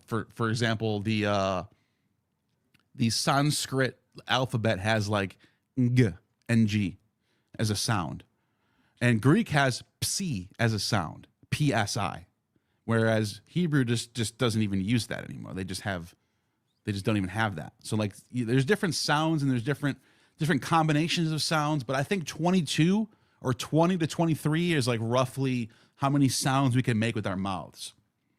A, b, k, d, sh, z, t. Like, you know, like there's 22 of those basically. That's what they come up with. But anyways, I want you to look at the Assyrian Kings list because I want to go there now because I think the Assyrian Kings list is a source for the genealogy. Talk about Berosus' list? No, the Assyrian Kings list. Oh, just a regular Assyrian. It's just by itself. Just look at this. You can look it up on Wikipedia. I know Wiki's not perfect. This right here, this terracotta tablet. Yeah, just scroll down. There's they show you the list. I have a copy of the Mesopotamian Chronicles, which includes this list. Stop right there. Now you see Adamuz right there. He's the second king of Assyria. Go Adam. 10 down. Go to 10 down. You get to Nuabu. Look at that. Remember Noah in Genesis is 10 generations after Adam. Oh, we think this might be Noah. Yeah, and what's interesting is Noah was exactly 10 generations after Adam. Exactly. Yes, it says so in Genesis. Noah 10 generations after Adam. Yeah. So, does this king have any information about him doing anything flood related or anything, or no? No, I think what they did was they took their names and gave them those stories after taking it from other cultures. New Abu. Yes. But you want to know something crazy about that Noah thing is New Egypt. Watch this. There's a god in Egypt. I think this is even more convincing. I think what you're saying is very convincing. But there's a god named Nu. I know. It literally is Noah's name, by the way. And he's the one that's lifting 8 gods in the air. Yes. To save them from the and I want people to understand something. This is literally how you would say Noah's name in Egyptian. No. It's just 2 letters in Egyptian. In hieroglyphics, I mean. That's it. But look here we go. Here's the solar flood. Yeah. The newborn son from the waters of creation. and you have exactly 1, 2, 3, 4, 5, 6, 7, 8. 8. Yeah. And some people have questioned me. That's not a person. It is actually. If you read the story, that's the Khepri, one god looks the beetle like god. the beetle god. Yeah, he's actually on the boat with them in the story. So it's Khepri. yes, and if you read the Egyptian Book of the Dead, it's the Papyrus of Ani, but it's considered a funeral text. It's like the Egyptian Book of the Dead.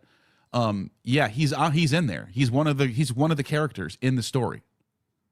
Yeah. So I knew about these Assyrian connections even before I knew anything about Russell Gomerican, because Russell he made the argument about Shalmaneser the third. I think it was Shalmaneser the third as Solomon, as biblical Solomon. The boat is occupied by 8 deities with Khepri. Ra's morning aspect. And look, there's Khepri right there. Yeah. So even though in this particular text he's depicted looking like a bug, and people go, that's not a human, that's not a person. But in other sources, he is a person. In other sources, he's literally just this. He's just a guy has a beetle's head. Yeah. Yeah. So that's how I would really depict. That's how you should really be picturing him in the story.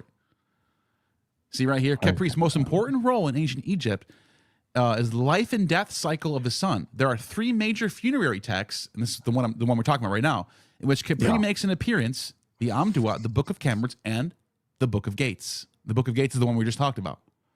So 8 survivors of a great flood that starts in this story. It completely starts over everything. It's a total destruction of the old world and a creation of a new world. And that's kind of what happens in Genesis. If you think about it, it's a total restart of everything. So what I think they did was they look at this. took Nun is the father of the gods. He's the what is Noah? The father of the new world. Yes. So I think they took that story. They took elements. So they took elements of Nu, Deucalion, and his name means watery, dude. Yeah, Noah the watery one. Noah is the one. Noah literally survives the great flood. Like, it's the water story. It's the story of the primordial waters. You know so what I mean? think they took those elements and they basically used the Assyrian king Nuabu's name. They used him as the historical anchor to slap that narrative, that conflated narrative from multiple cultures, onto a person. Just like Adamu, he was just a king, and now all of a sudden he's the first man, and they gave him the different narratives of like Pandora's box gets turned into the Eve story in Genesis, or we get the tale of Adapa and the South Wind.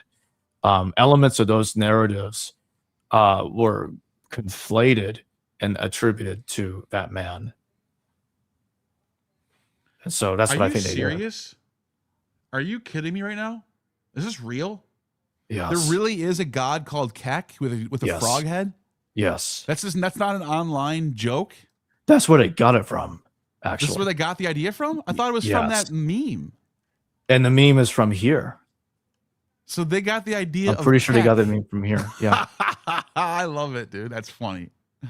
I love shit like that. I love when funny stuff happens in the world. Yeah. Look at this. Look at the frog heads. Yeah. That's so funny. Anyways. Yeah. Here we go. James Washington, thank you for the £5. Is there good proof that there was an actual kingdom of Israel, or the Jews' identity as a group developed during and after the Babylonian exile? Absolutely, there's good proof of Israel, and that's another thing I want to clarify, because this happens to me all the time.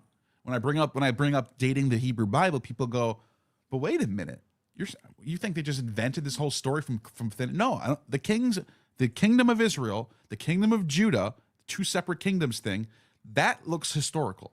I'm just saying the 12 tribe allotment and a lot of the mythology involved. So we do have evidence of King Hezekiah. We have evidence of King like Josiah. We have evidence of other kings mentioned that are also mentioned in Kings and Chronicles and Samuel and stuff like that. So yes, there is proof that Kingdom of Israel existed. Yeah, and it goes back to King Omri. Now, before King Omri, we don't have proof, but we do have the Merneptah Stele. Yeah, I'll look that up right now. That's the first time Israel's ever mentioned. Yes. Now, over and over again, Neil's faced this. I've faced this. People that hold similar positions to us regarding the late dating of the Hebrew Bible have faced this. Stele mentions Israel, therefore Exodus, David, everything happened in the Hebrew Bible. I know. I've seriously, isn't that hilarious? It is. Here's what it says. It says like it mentions. So this is dated to 13th century BCE. Pharaoh Merneptah, 1200 right. BC, 13th century BCE, and he says, he goes into the land of that's now known as Israel, Canaan, and he talks about Hatti is pacified. The Hittites, because they had a presence there. See, look at Amuru. They had a presence. He went all the way to Hatti, Canaan, Ascalon, Gezer. This we're talking about the what are they called? What are they called again? The people that live next to the 5 cities. Philistines. These are Philistines. And then Yanaom, Israel is laid waste. Karu has become a widow. All these lands. So these people literally went and destroyed all of what's now known as, Israel/Palestine. Basically, Egypt went on a campaign against Palestine and destroyed. And one of the city states that they mentioned is Israel. Now, here's what I think. When he mentions Israel, I don't think he's talking about Jerusalem here. I think he's talking about the northern kingdom that's not known as Jezreel. And some people have even mentioned that the name Jezreel would be spelled exactly. We have 3 primary sources. However, this is actually a non sequitur because there are other people who have pointed out Jezreel is Israel. It's the same. It's literally just the same place being named, the name drifting apart from each other. So this is Israel. This is the northern kingdom that we now know as Israel. But if you actually look at how the Israel Judah map, this is what it would look like in the Iron Age. You would have a kingdom of Israel up here and a kingdom of Judah down here, which would be Jerusalem would be. And the northern would be Samaria. So Samaria, Jerusalem, Israel, Judah. And that is historical. That you can find in the archaeology. So any thoughts on that? Yeah, the Tanakh doesn't talk about it. And that's an interesting thing. That's around the time period, depending on when somebody wants to place the chronology of the Moses. Sometimes they'll think that's when the conquest of Joshua happened. But instead, what you get is something different. Egypt's conquest or reconquest of Canaan. And to me, I think it's possible that those nations, my suspicion is that those nations were in some kind of alliance. There was some kind of rebellion against Egypt, and we're being told they put it all down. This is a long list of one nation being defeated after another. I think they were probably in alliance. But what's so interesting in what you just said was the kingdom that is unifying these places was not called Israel. Israel was just one subset of these major powers. You have Phoenicia here. It would have been Hatti up here, right? Hatti. And then you would have Israel here. And then you would have Gaza and Ascalon here. Now, notice he doesn't say this Ascalon was part of Israel or part of Judah. He doesn't even mention Judah. He only mentions Israel as a separate entity. But as you point out, you make a good point there, is when he mentions it, let me share my screen again. When he mentions Israel, he's not saying all of this is Israel. He's just saying Israel is just one little piece of land in the north.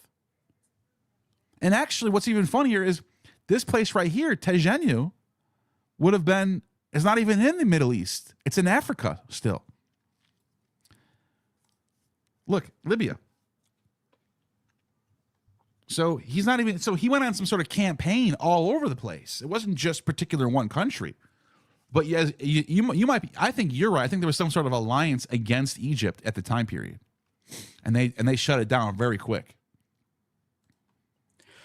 I think, and this is going to be in my paper as well, because I think Israel, my suspicion is, based on the evidence, is I think Israel emerged, the actual kingdom of Israel, separate from what we see in the Stele.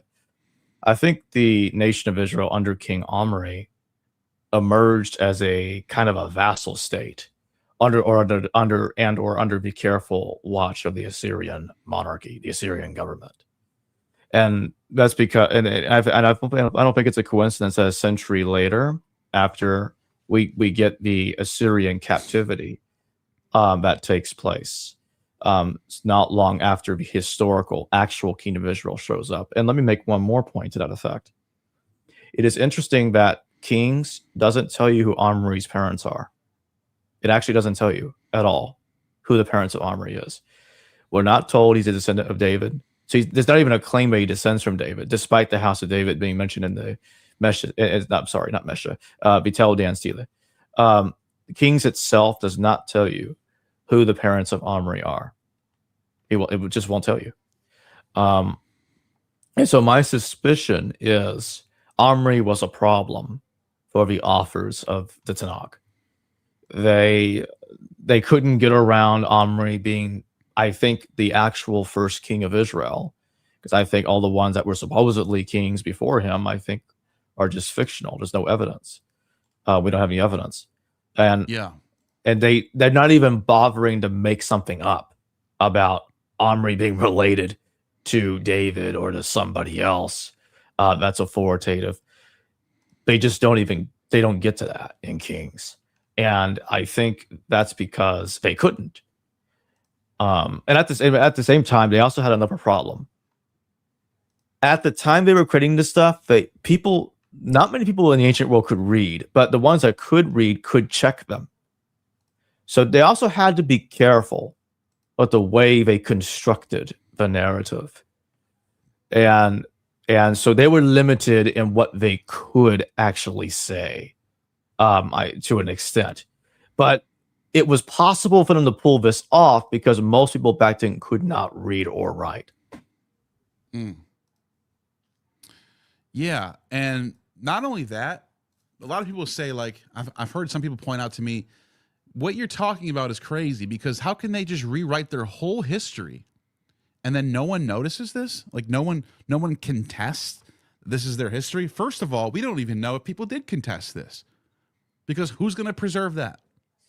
You really think people who can't read and write are going to like go to a library and try to get someone to write down, hey, by the way, I think all this history that we're being told by Moses and Abraham isn't true. That's not going to happen.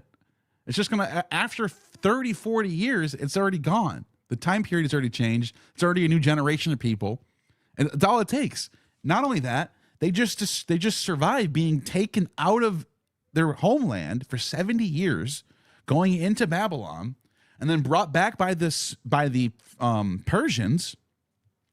And by the time they come back, it's a whole new civilization. It's a whole new everything. It's a start over.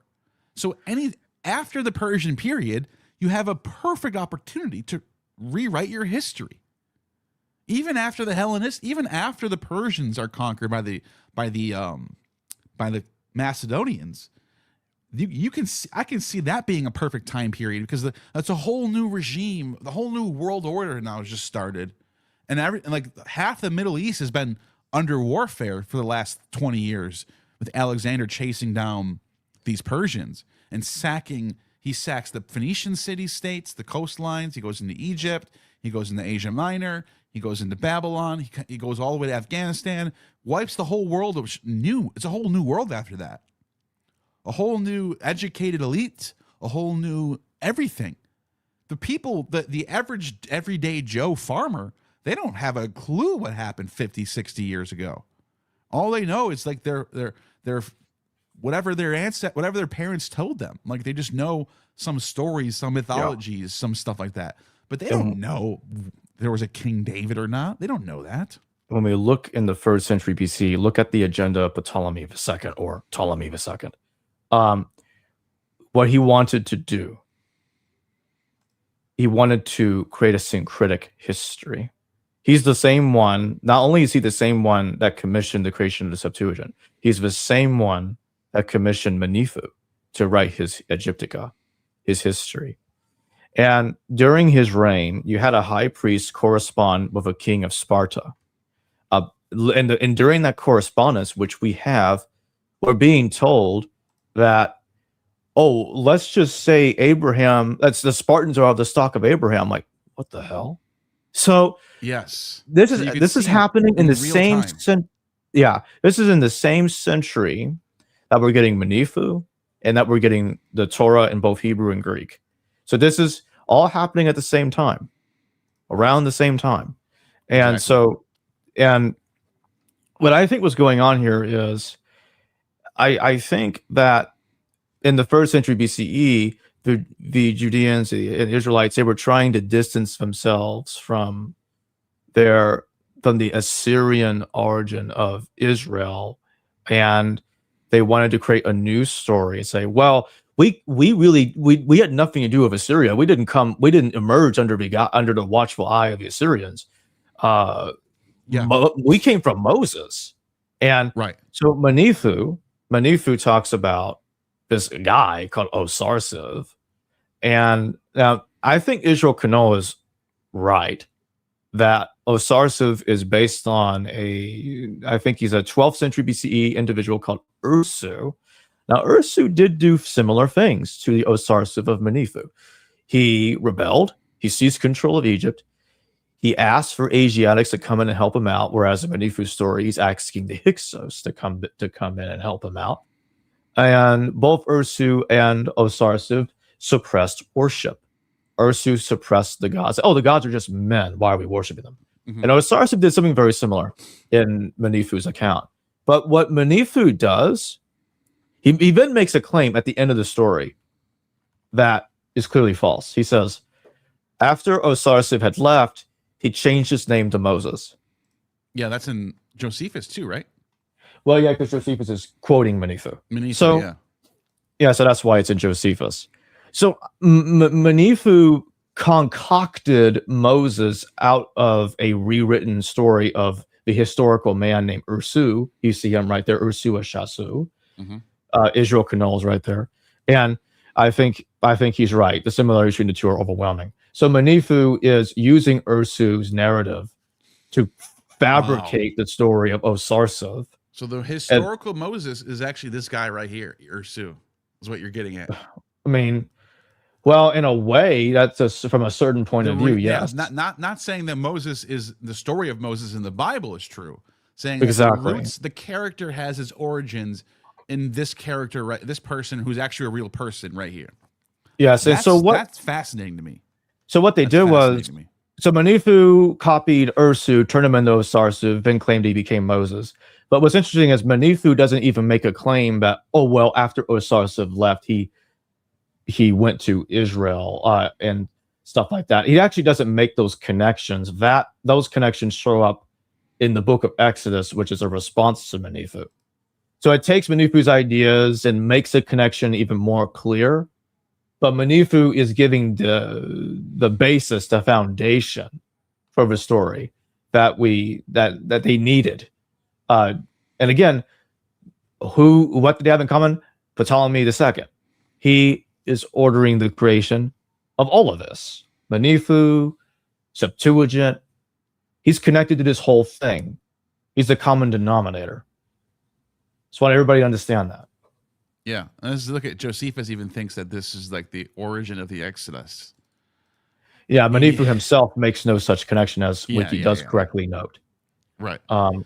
I think Josephus was kind of desperate because Josephus sometimes he'll do this. It's funny. He's funny. He'll contradict the Bible to preserve another part of the Bible and say it's historical. Yeah. So he'll do that. He claimed Josephus in his first bock early on in Antiquities, one of the first books he writes, tries to say that the Noah's Ark was still sitting on top of Armenia. It's still, he says it's still there today. You can go visit it yourself. What are you talking about, dude? He's a total apologist. I know. But yeah, anyways, but yeah, this is fascinating. I think that's a very interesting theory there. I'll definitely look into that more. Thank you for the super chat. There's a couple more good ones here. What's in the box? I don't know if they're talking about me or you. Is it you? That super chat's from me, I believe, from my side, but I don't know anyway. I have no idea. Like, what box? But thank you for the super chat, but I don't know what you're talking about. Yeah, I don't know either. So Thank you. without extra context, I'm clueless. Yeah. Enduring motifs, thank you for the 10. In my opinion, what we read as Israel to be better understood as Jezreel and the people determinative that follows is mentioning the troublesome inhabitants of this particular region. Yeah, I mean, Jezreel is Israel. I mean, it literally is. I mean, you go to Jezreel Valley, you're in the north. It's the kingdom of Israel that's mentioned in Kings and Chronicles is Jezreel. In fact, Jezebel, who's in Jezreel, is the queen of Israel. She's like, that is the north. So what I think is, and if you look at the name Yisrael, even the vowels, even the way the vowels are pronounced, you look at Yisrael. It's exactly the same as Israel, but instead of a s, it's a z. So what I think happened is, I think this is the same exact name, going back to the same origins to the Bronze Age, but over time, Jezreel Valley, the name Jezreel Valley drifted phonetically from Israel. So now we have two different Jezreel Valley and Israel, but really they're the same thing. That's what I think. And I've asked other people who know Hebrew about this. They say that's probably a really good guess. So I think I'm in good hands there. But like you can even say like God sows Israel, Yisrael. I mean, that's one way to pronounce. That's one way to, whatever. Like it's. I think it's the same name. I mean, what are the odds that you have a name of the largest region in the north has a name that sounds almost identical to the name of the region itself? You know what I mean? It would be like Babylon. It'd be like right next to Babylon, there's a river called Babeline. You'd be like, I think that's the same. I think it's from the same origin. It's just the name got a little twisted a little bit. You know what I mean? They make it sound different on purpose. Yeah, maybe. Yeah, probably to give something a distinction. Yeah. It could indicate. I think they are distinct, as in one's a valley, one's the region, but their valley's in the region. So I think the names just drifted from each other over time. That's what I think happened. Or it could be they purposely changed it a little bit because they were probably lacking creativity on what name to give. It's like, oh, well, just misspell Israel into something else. Like, maybe that's the ticket. That's possible. Who knows? But yeah, thank you for that super chat. Titan Uranus for the 499 says, look up celebration of Gotthard Tunnel opening and tell me what is going on in Switzerland. What does that ritual mean? I'll look into that. Thank you for the super chat. Yeah, I don't know about that either. Solera Knight, thank you for the $2. The black box in Mecca, the Kaaba. Oh, they're talking about the Kaaba, huh? Oh, now I've done some research on this. Have you looked into like the Kaaba and its origins in Elagabalus? A little bit, but not enough to speak too much about it. I can play. I have it on my Twitter right now that I just recently posted. This video really quick. I just want to show, because Solera definitely drops a lot of supers, so I just thought I'd maybe bless him with something that I posted recently on this topic. Let me see if I can find it in my recent post. Let's see. Oh, wait, it's in my post. Or no, media. Here we go. Or no, highlights. Okay, here we go. Let me share my screen. Can you see my screen good? Yes. Referencing Arnobius, referencing Clement of Alexandria, remarked, the Arabs worship a shapeless stone. Pause it for a second.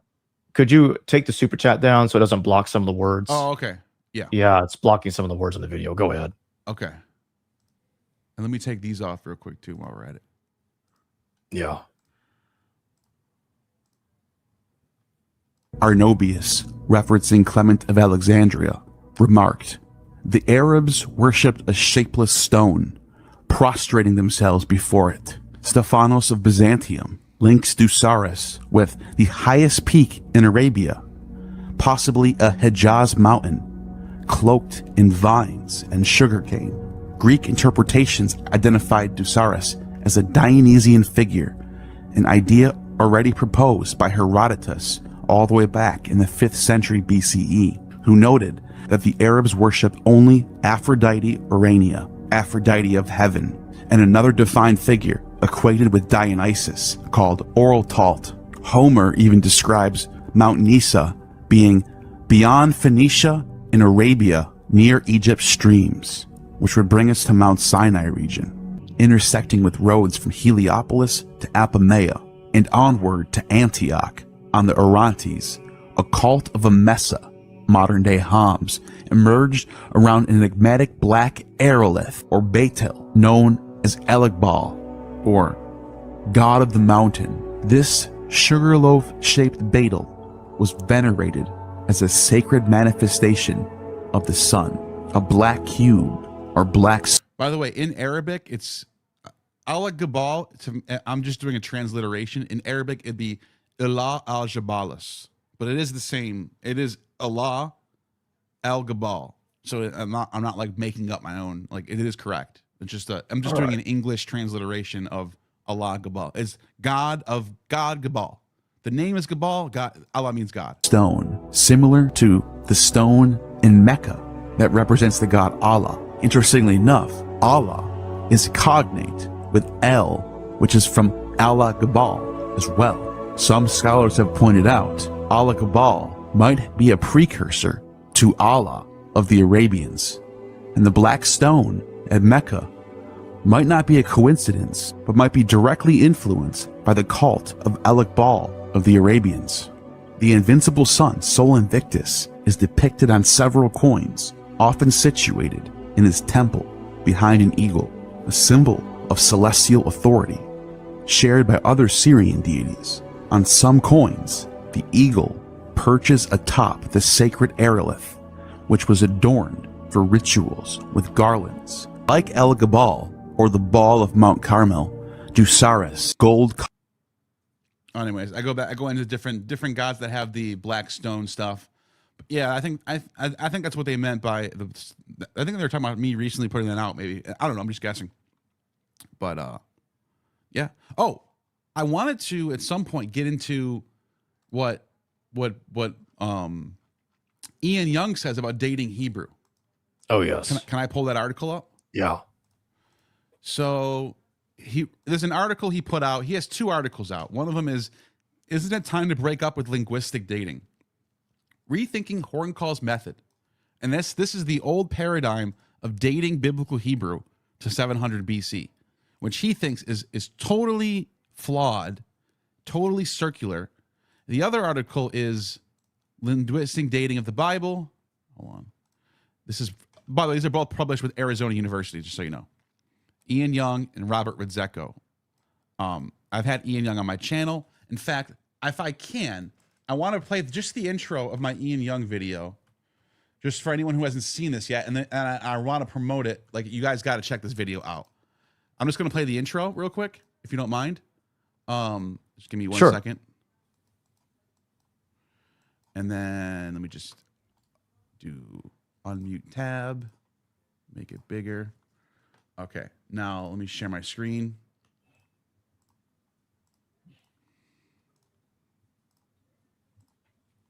All right. We did experiments where we gathered selections of 500 Hebrew words to do these samples. I really struggled. I found the Aradostraca.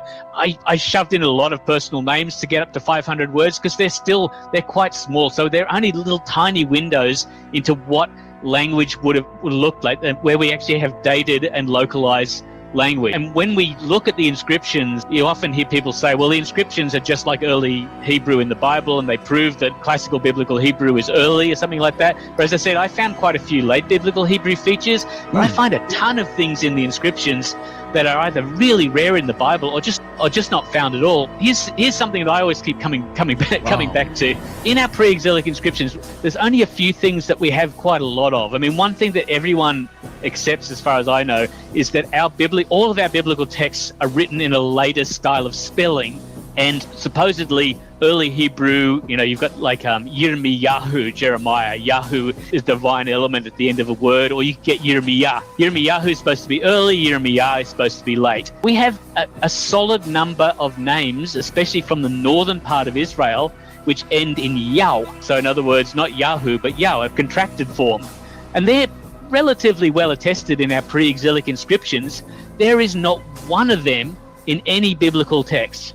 We never ever get a Yao name turning up in a biblical text. Really? This might all be post-exilic, because the way this name is spelled with Yao at the end, and it's common for pre-exilic times, and then you just don't find that anymore in any of the biblical text. That's kind of like not a really good sign that this is pre-exilic. It makes it look like it's post-exilic.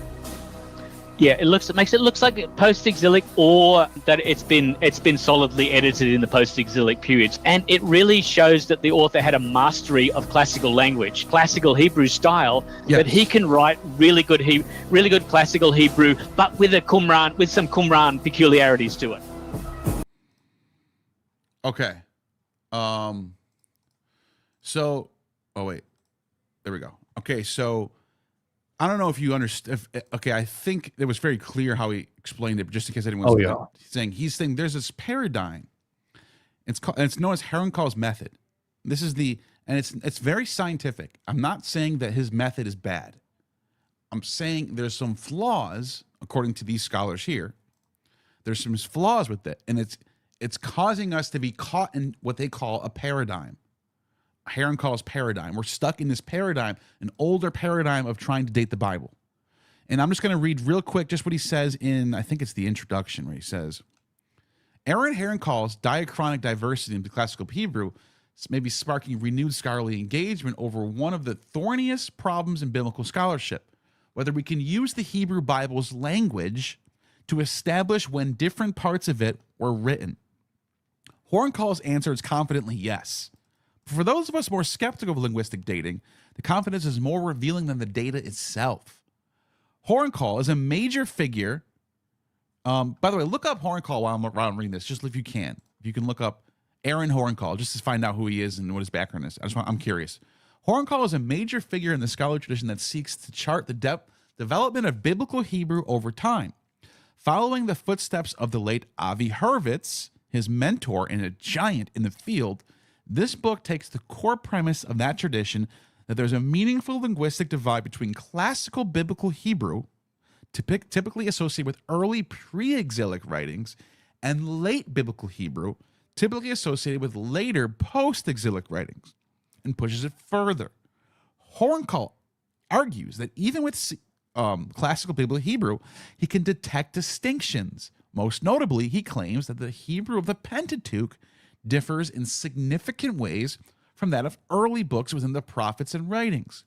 He thus proposes an internal division within classical biblical Hebrew itself between what he calls pre-monarchic Pentateuchal linguistic tradition and classical Hebrew 1000 to 800 BCE. By the way, I'm already throwing this out.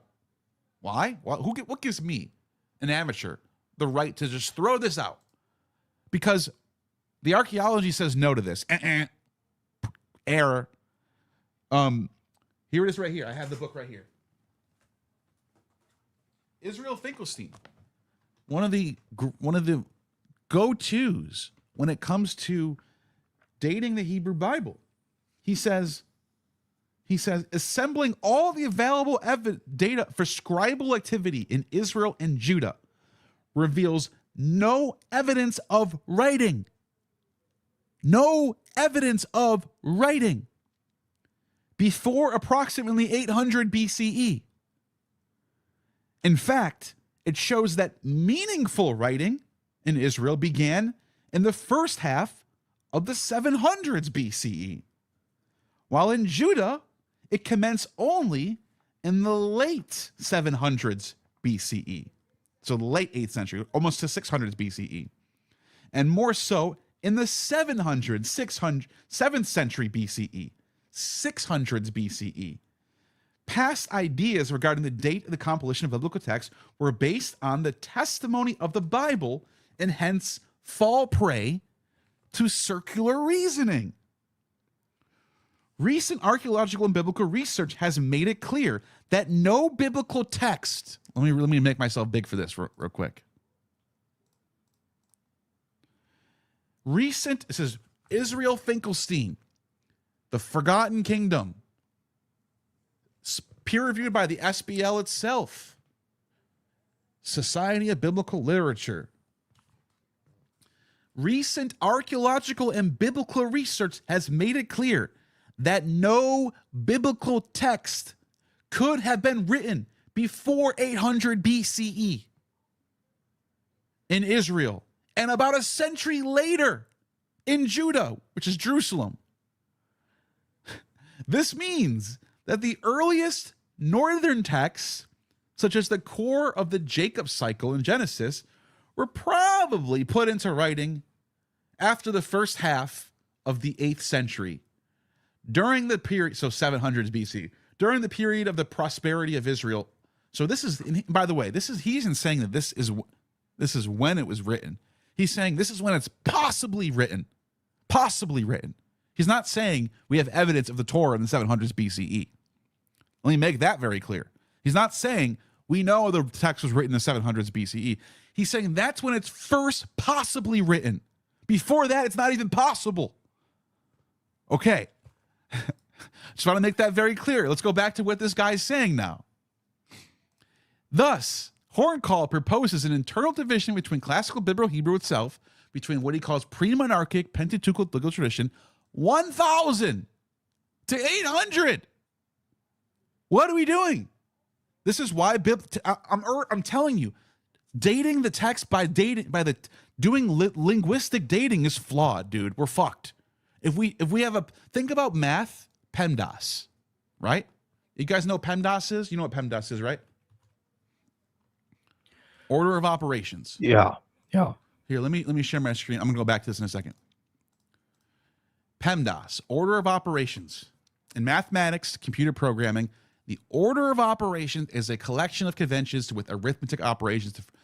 When you do math, if you don't follow PEMDAS, if you don't follow a correct order of operations, your math will be wrong.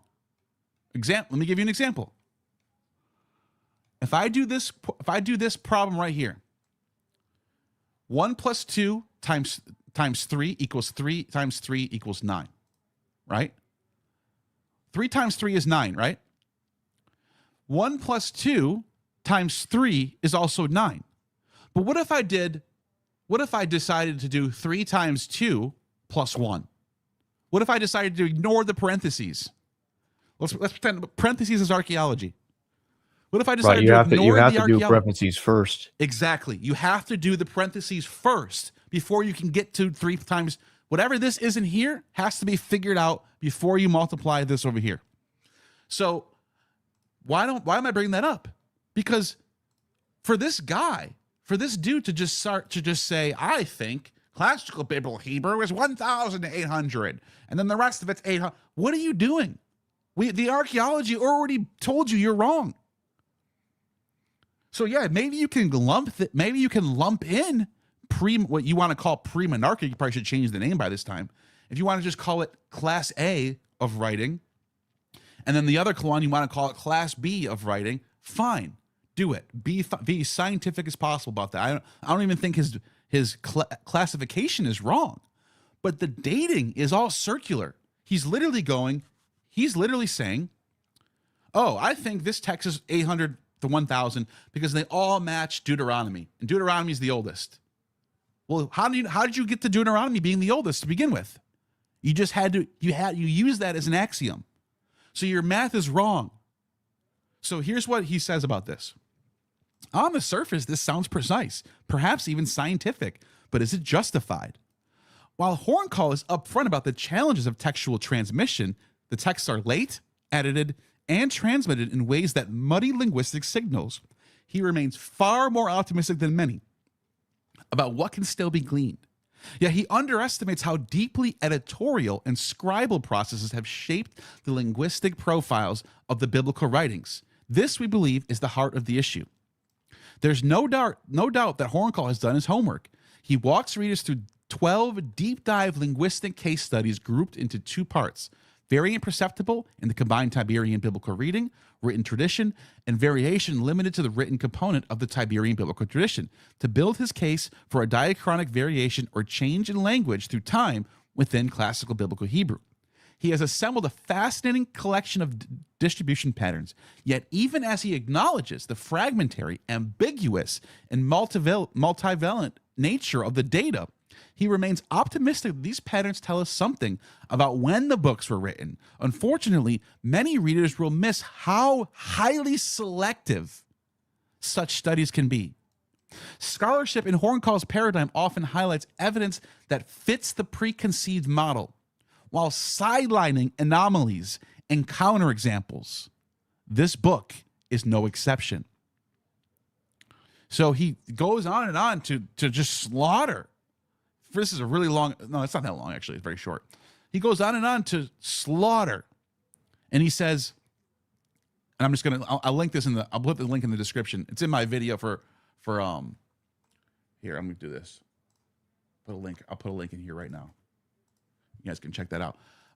But he says, in the end, Horncall's work represents a well-argued example of an older paradigm trying to survive in a new era.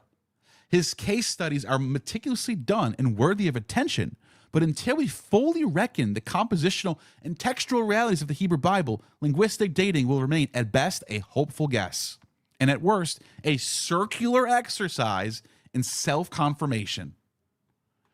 It's circular. We need our starting point is where we're flawed at. They don't have a good starting point. So, and this is why my video on Dan McClellan, when he's sitting there telling Danny Jones to his face that there are parts of the Bible that go back to 1000 BCE. What are we doing? Where'd you get that idea from? I don't know any critical scholars who are saying that anymore. Any good ones, at least. So it's like, dude, and this is serious to me. Why? Because this is the roots of all the Abrahamic religions. The roots of it all. You guys can go on at the problem of evil and Yahweh's mean and he murdered people all you want. And you guys can have debates about slavery in the Bible. Oh my God. You guys are just picking off leaves of the tree. The roots of the tree is, when does this text come about? Who wrote this text? When was it written and for who? Because when we can figure that out, we can rip the whole tree out by its roots. Yeah. Because if the Bible didn't exist, if the Bible doesn't even exist before 400 BCE, and there's no Moses, and there's no Abraham, and there's no Adam, and there's no Jacob, and there's no 12 tribes, and this is all fabricated history, the whole thing ends. There is no point for Christianity to exist anymore. There's no point for Islam to exist anymore. Exactly. Because they're all based on a false premise. The foundation is false. So, anyways, who is Horncall again? I had his information up a second ago. So he's a professor at the University of Jerusalem. Actually, he got his PhD from the University of Jerusalem. Mm-hmm. He's, to correct myself, he actually is a professor in Hebrew Faculty of Asian and Middle Eastern Studies at the University of Cambridge. Mm-hmm. That's where he's at right now, I believe. I'm curious if he's some sort of believer or like. It's just bizarre. Yeah, he's published a lot of work on linguistics. He did. Yeah, he's a good scholar from what I know. Yeah. Ian Young had nothing bad to say about his work. He thinks the problem is his axioms are wrong. He's starting off with, this particular text in Deuteronomy is 700 BC. This one's 1000 BC, and then let's compare all the texts we can find based on these two starting points. Well, how do we start there to begin with? That's what Ian's been saying. Ian also points out that even his own method has some flaws, where he says some of the stuff that he considers to be pre-monarchic or pre-dynastic, we find in we find archaizing Hebrew in 200 AD. So what do we do with that? And he says that Horncall just wipes it under the rug. Just swipes what he just like pretends it's not a big deal. And I just thought Ian was making a strong point. I would love to talk to this guy and get his side of the story. Sure. But anyway, I think a lot of this is wishful thinking. They want the text to be as old as possible. It's funny because these are the same people that will crap all over apologetics. I understand that. But at the same time, they'll pull some moves that are somewhat similar to an apologist, trying to make this text as old as feasibly and logically possible, even when they're going beyond the archaeological evidence. And I don't think people practice that kind of stuff in other fields. And it's just happening primarily in biblical scholarship, and I kind of think it's a joke.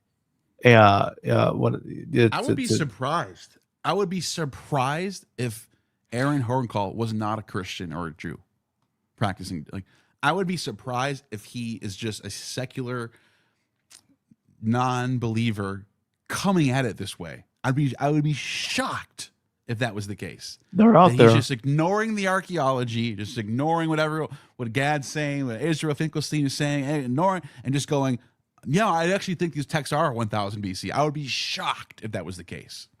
Well, like I said, they're out there. Those kind of people are out there. That's true. And they totally ignore the excellent archaeological work of Yonatan Adler, showing that there's no strong evidence of Torah adherence at all before the Maccabean period.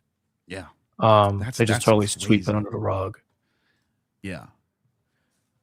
Let me show people that intro real quick for my. While you pull that up, I'll just say one last thing, just real quick, is that some people will still try to tell me. I see some of this going on in the chat that some of this stuff goes back to the exile. Well, because I say so. Show me the manuscript evidence, and I notice we're not always going to have manuscript evidence. How about let me be more reasonable. Show me the external witnesses showing that. We don't have that either. We don't have anything until Hecate. We don't have anything. Nothing. Let me absolutely nothing.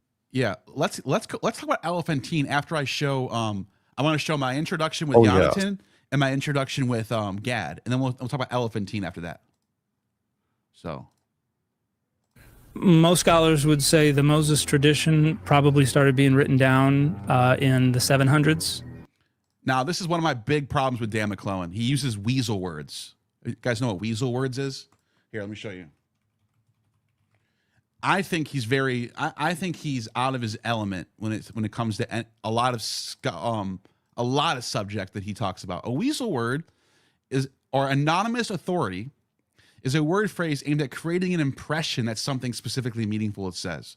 So when you say the overwhelming scholarly consensus, and it's like, how do you know that? Did you take a poll? Did you go to every single university that does biblical studies, that has some sort of Bible scholarship program, and take a poll and ask all of their professors and all the students that are beyond master's level, for example, and ask them what they thought about this particular subject? Because if you're going to sit there and say the overwhelming scholarly consensus, you better know what that is. And I have a problem with people who use that phrase. They throw that phrase up way too much than they're supposed to be doing, especially when there's a lot of nuance involved in these subjects that are not black and white issues. The topic of Christmas and December 25th is not a black and white issue, for example. Anyways. Maybe the late 800s BCE. They are probably writing the Moses. Most scholars would say the Moses tradition probably started being written down in the 700s. Maybe the late 800s BCE. They are probably writing the Moses stories down sometime in the 700s BC. What would you say to that? So when I hear a claim of that sort of, or any claim about when, let's say, a biblical text was written, the first question that I'll ask is, how do you know that? And I expect an answer that's compelling. The answer can't be, well, most scholars think that, whatever. I will continue and I will ask, well, how do these scholars know that? Right. In good historical work, you need to show evidence for any claim that you make. I'm simply trying to put on the table what it is that we know and what it is that we don't know. And I look backwards in time, start with the first century of the Common Era and go backwards to the first century before the Common Era, to the second century before the Common Era, to the third century before the Common Era. Prior to this time, the trail of evidence ends. We no longer find archaeological evidence or textual evidence which point to widespread observance of the Torah, or in fact, any kind of observance of the Torah in actuality. The fact that we don't have any references to any of the biblical texts, stories, laws, the fact that we have practices which go against, which contravene Torah law. For example, we find images of Athena. Now, these are copies of Greek coins. We find them being minted in Judea with the term, the name Yehud, Yud Hey Daled, the name of the Judean province. I find in my discussions with scholars, oftentimes people they don't get what I'm doing, right? To me, it seems so obvious, but it's not clear to them that this is a question that we can look into and investigate and think about, and what are ordinary people doing? To me, it's the simplest question of all. The earliest evidence that we have for the Torah being observed is from the middle of the 2nd century before the Common Era. Okay. All right. So it's just the two sides of this is so wild. One of them is just throwing out, maybe most scholars say, I don't know, it makes sense to me. And the other one's going, Right. Here's the evidence. And it feels like sometimes I'm in the twilight zone. When you see one side get waved off as fringe, and most scholars don't agree with that. But when that side is the one doing the evidence and doing the methodology and being rigorous, and the other side is just going, it's what we've always said. So people have always believed this. So why can't it be? Why can't it be true? Why not? I mean, it's weird, isn't it? Isn't it strange? Yeah, it's sheer collectivism. Okay, well, an argument from authority massively, because they teach you in college that argument from authority, argument from majority, it's not an argument. Those are fallacies. Those are not arguments. They're not valid arguments. Yeah. Before I go to Gad's clip, and then we're going to talk about Elephantine just to close out. Here's a super chat from S. Mill. In ancient Egypt, Osiris would be closer to Usir or Asar. Do you think there could be a relationship between him and Manetho's Osiris-Seth? Well, of course, because Manetho literally made out Osiris to be a priest of Osiris. Yeah, that's the point. That's why he changed Ursur into Ursu. Sorry, Ursu. Yeah, it's into the same vowel system in the Egyptian. It's the same vowel system. But I don't think there actually is evidence that Ursu was a worshiper at one time of Osiris. That's a Manethan embellishment of the character. But Osiris too could just be his name. Yeah, sure. But Osiris, but he's much more specific about him being an Osiris worshiper and makes his name sound like Osiris more so on purpose to make that connection stick.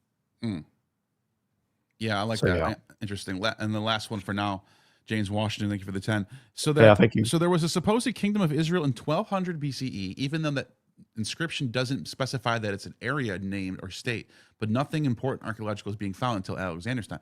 We don't know if it's a kingdom of Israel. We don't know what it is. We know there's a place being sacked known as Israel. It could be a city-state. It could be a village. I mean, we don't know much about it at that period. But we do know by the time, this is why I recommend Israel Finkelstein's work. You know, by the time we get to like 900 BC, right around that time period, is when you start to see an actual kingdom. An actual, what you would call, not a major kingdom. Not like Babylon or Rome, or Egypt or something, but like some sort of smaller middleman kingdom, like a backwater. Sorry, that's what it is. The backwater, Right. There's no reason to think it was a kingdom at that time, and even if it was, we don't know. It must have been tiny. Yeah, we have no idea who the ruler is. We have not the slightest clue. We know that between 1200 and 800, that's a long period of time. It's 400 years. It is. There was something called Israel that was not developing yet into a major player yet. It is incorrect to say that there's nothing important archaeologically until Alexander's time, because as I've mentioned throughout this discussion, that's not true either. the earliest king of Israel, King Omri. The earliest. Let me rephrase that. The earliest archaeological evidence we have for a king of Israel is King Omri, and he's in the 9th century BCE. We have Hezekiah. We have archaeology of Hezekiah. I mean, when I went to Israel, I was in the tunnel that Hezekiah built. It's an Iron Age tunnel that was built by this king. This is a real king that actually existed. Yeah, he's a little later than Omri. The evidence of this king right here is overwhelming. Physical things that we can touch with our hands from the time of this guy. There's more evidence for this guy than there is for Jesus.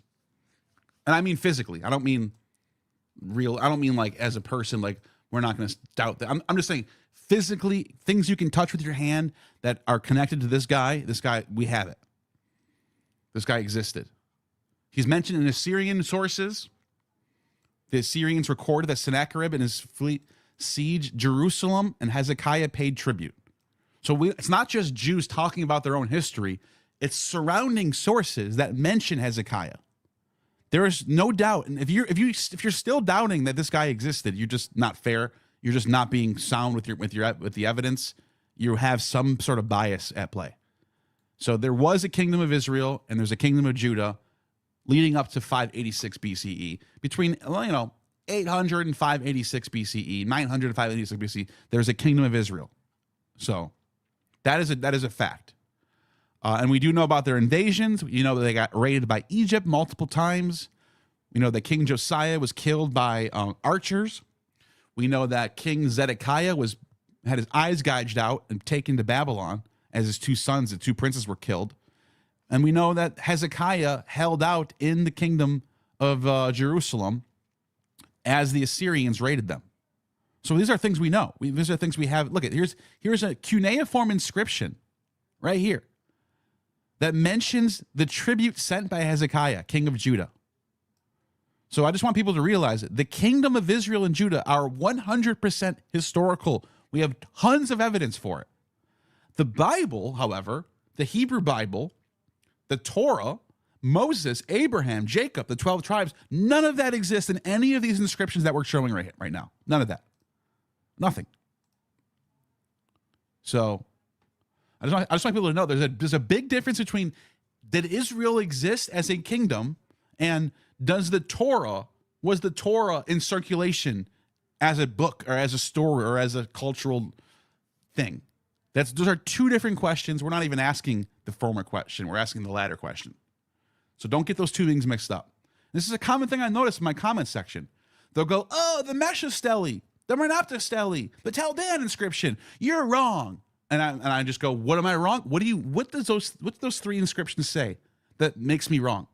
Well, this one mentions David. What did I say about David? Nothing. I didn't say anything about David. This one mentions Hezekiah. I didn't say anything about Hezekiah. This one mentions Omri. I didn't say anything about Omri. All I'm talking about is the Torah, Moses, Abraham, Adam and Eve, Jacob, the 12 tribes, Isaac, Joseph, those are the things that are in the mythological Torah sections, not Kings and Chronicles, Samuel. That's all historical stuff that happens later. So that's what I mean by that. So anyways. Exactly. They don't have evidence for what they're saying. So what they'll do is they'll run the other things that we have evidence for and say, that's evidence for the stuff we don't have evidence for. Yeah. So you know, that's like me saying, oh, we found Troy. Troy is a historical kingdom. Yeah, that means everything in Homer is true. That means Hesiod's story is real. Yeah. Because it's literally taking one story and saying another story is real now. Hesiod has nothing to do with Homer. The Torah has nothing to do with the Book of Chronicles. They're not written by the same author. So you can't just go, oh, we found Troy, therefore Hesiod's works and days, Prometheus bound, all that stuff's real now. It's not. Think about what you're saying right now. It's ridiculous. Yeah. So anyways, let's play this clip. Dr. Gad Barnea chimes in. Researching this, it's always about lifting the hood and looking what is the reality on the ground. I'll say something that might shock a lot of people, but basically in the Persian period, we have thousands of documents from Yahwistic/Jewish sources. So when I look at all of this data, all of it together, there is literally zero evidence for any knowledge and any familiarity with the Bible throughout the entire period. historically it is so clear and so conspicuous that up until the library was established late tail end of the 4th century, beginning of the 3rd century BCE in Alexandria, up until that moment, we see zero evidence of any type of knowledge of the Bible anywhere in any of the Jewish diaspora, whether in Egypt, Babylonia, Judea, Samaria, etc. This changes at the beginning of the 3rd century so clearly. We start seeing those names appearing in the Keteos of Abdera, or whatever text that we have there. People start knowing something about the Bible, referring to the Bible. But you see elements like that. You see Anat Yahu, the goddess Anat Yahu. It says that they brought an offering to Yahweh, and the line under that says that one Atrodan, that they had an Atrodan there. Now Atrodan today in Zoroastrianism is an Atashdan, but that is the fire holder of Zoroastrian cult. So in their temple, in the Yahwistic temple, they had a fire holder. Is that an Avestan term that you just used? Yeah, it's an Avestan term. That's not a Semitic thing. That's an Avestan thing. Absolutely. Wow. Major people who were called Magush, and one of them was Moses. How Moses was an alchemist, and to make nature do what he wanted. But also that Moses was the teacher of Orpheus.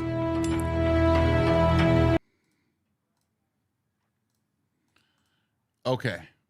Now, the last thing I want to get into is elephantine, because this is kind of like you and I are we can deduce a lot of things from the evidence, and one thing we can deduce is the lack of any citations of the Bible, the known redactions and interpolations and even forgeries of biblical texts in later times. And we can go the lack of evidence for the Exodus, the lack of evidence for Abraham. And then we can sort of come up with a hypothesis from that deduction and say, my hypothesis is the Bible did not even exist yet before, I don't know, let's not even go that far back. Let's go 400. 400. Keep it nice and simple. The Bible did not exist before 400. I'm giving you a whole 100 years before it starts showing up in the evidence. Because the first time we find it in the evidence doesn't mean that's the first time it existed. It just means it's the first time it's in the evidence.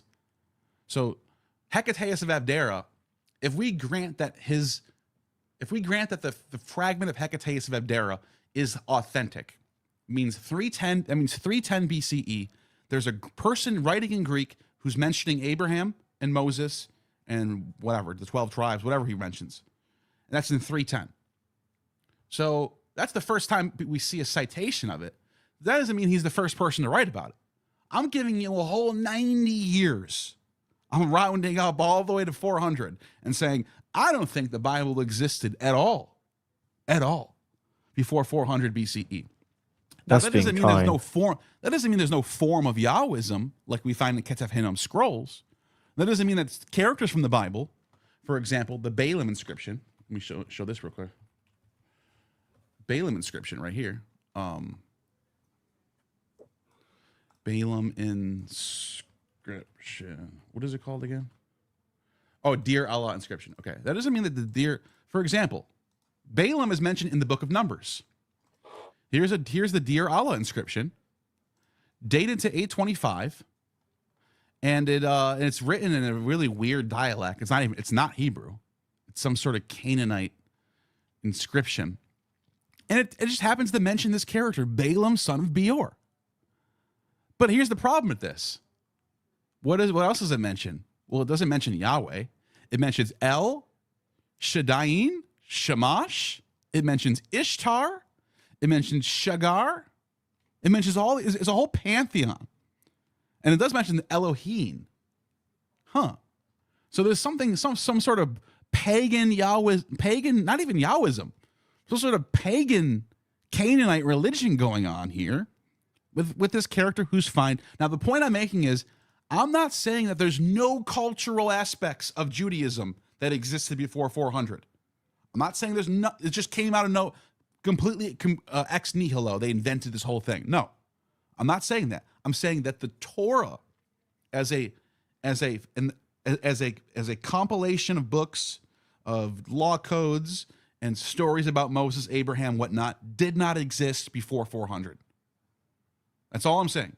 Now, so we have deduction, we have a hypothesis. What's next in the scientific method? Testing. How do we test this? What do you Look think? at our Jewish literature from the first millennium BCE to see if there's attestation. Great. Now, what would be a better way to test this to make sure that our parameters are closed off in a way where our test subject cannot be manipulated in any way? Well, that might be a tough question for some people in the audience right now going, that's a good question. How could we close off this study, do a closed testing, that there's no way of any outside influencing at all? The answer, there's only one question, there's only one answer right now in the archaeology. It's Elephantine. What, do you think you want to guess why I would say Elephantine? You don't have to.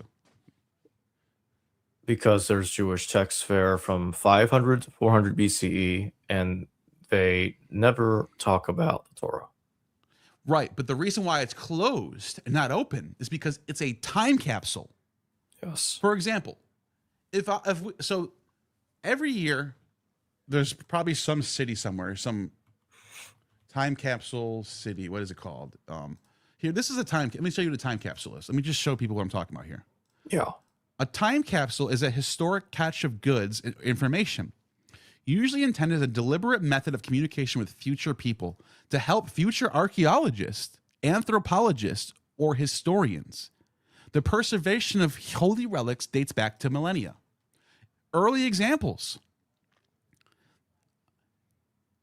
In Poland, a time capsule dating to 1726 had been found. Around 1761, some dated artifacts were placed inside a hollow copper grasshopper weather vane, itself dating to 1742. A time capsule of 1776 was discovered in a religious statue, blah, blah, blah, blah, blah. The point is, when we dig up these time capsules, you will not find anything that dates to after 1761 or 1742 or 1777. So it gives researchers, archaeologists, anthropologists, historians, it gives researchers the perfect test case to go and look at this thing and say, now we have no influence from the future. We have nothing from 300 after, nothing from the Maccabeans couldn't go and slip in some relic into Elephantine and bury it somehow. They're not doing that. So this is a perfect time capsule. Elephantine, if anyone doesn't know, if you watch my channel, you know exactly what it is. Elephantine is a city that Jews fled to in 586 BCE. So let me just pull up 586 BCE, Jerusalem. So here's what happened in 587 BCE. The siege of Jerusalem, 587. Jerusalem was besieged between 589 and 587, making the final phase of Judah's revolt about Babylon, blah, blah, blah, blah, blah. Lasted about 30 months. The point I'm making is, right at this time, there was, I don't know how many, millions or hundreds of thousands of Jews taken captive. And they were brought to Babylon. They were brought to Babylon by the Babylonians, right? But guess what? Elephantine. But guess what? If you watch my channel, you'll know this. During that same year, thousands and thousands of Jews, tens of thousands, I think, fled under like tunnels and stuff. There was like underground tunnels and different passageways of escaping Jerusalem to get to the coast. And by the time they get to Gaza, they had a clear path down the road that led to Egypt. So they fled to the west and then south. So instead of getting taken captive and going to Babylon, these Judeans fled all the way down to Egypt. And when they got to Egypt, the king of Egypt at the time, I forgot the name of the king. Egyptian pharaoh? This is a good question, actually. 587 BC. So Pharaoh Apries, who was pharaoh between 589 to 570, apparently, I guess his name is Hopra or Hafra, and let me just share the screen real quick. So these Judeans, they're fleeing the wrath of the Babylonians, and apparently this guy's mentioned in Jeremiah too. But anyways, the point is, this guy, the Judeans, they flee down there, and this guy says, "All right, I'll let you guys take refuge here, but you guys are going to have to go all the way down to the city or island. I should say it's an island. Where'd it go? He says you guys are going to have to go all the way down to the island of Elephantine, which is all the way down here. And the reason why he wanted them to go down there is because that was the border that needed to be defended from the south. So he's basically saying, like, you guys are going to have to go and defend the border from the south. And if you guys do that, I'll let you stay here, and you guys will be taken care of. So they do that. You can see, like here, there have been studies about the Elephine Triad and Jewish presence formerly on the island.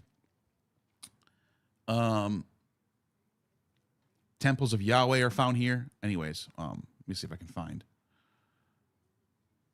There is bias that surrounds the Jewish-Egyptian interactions of Elephantine, the findings that there was often cultural interchange.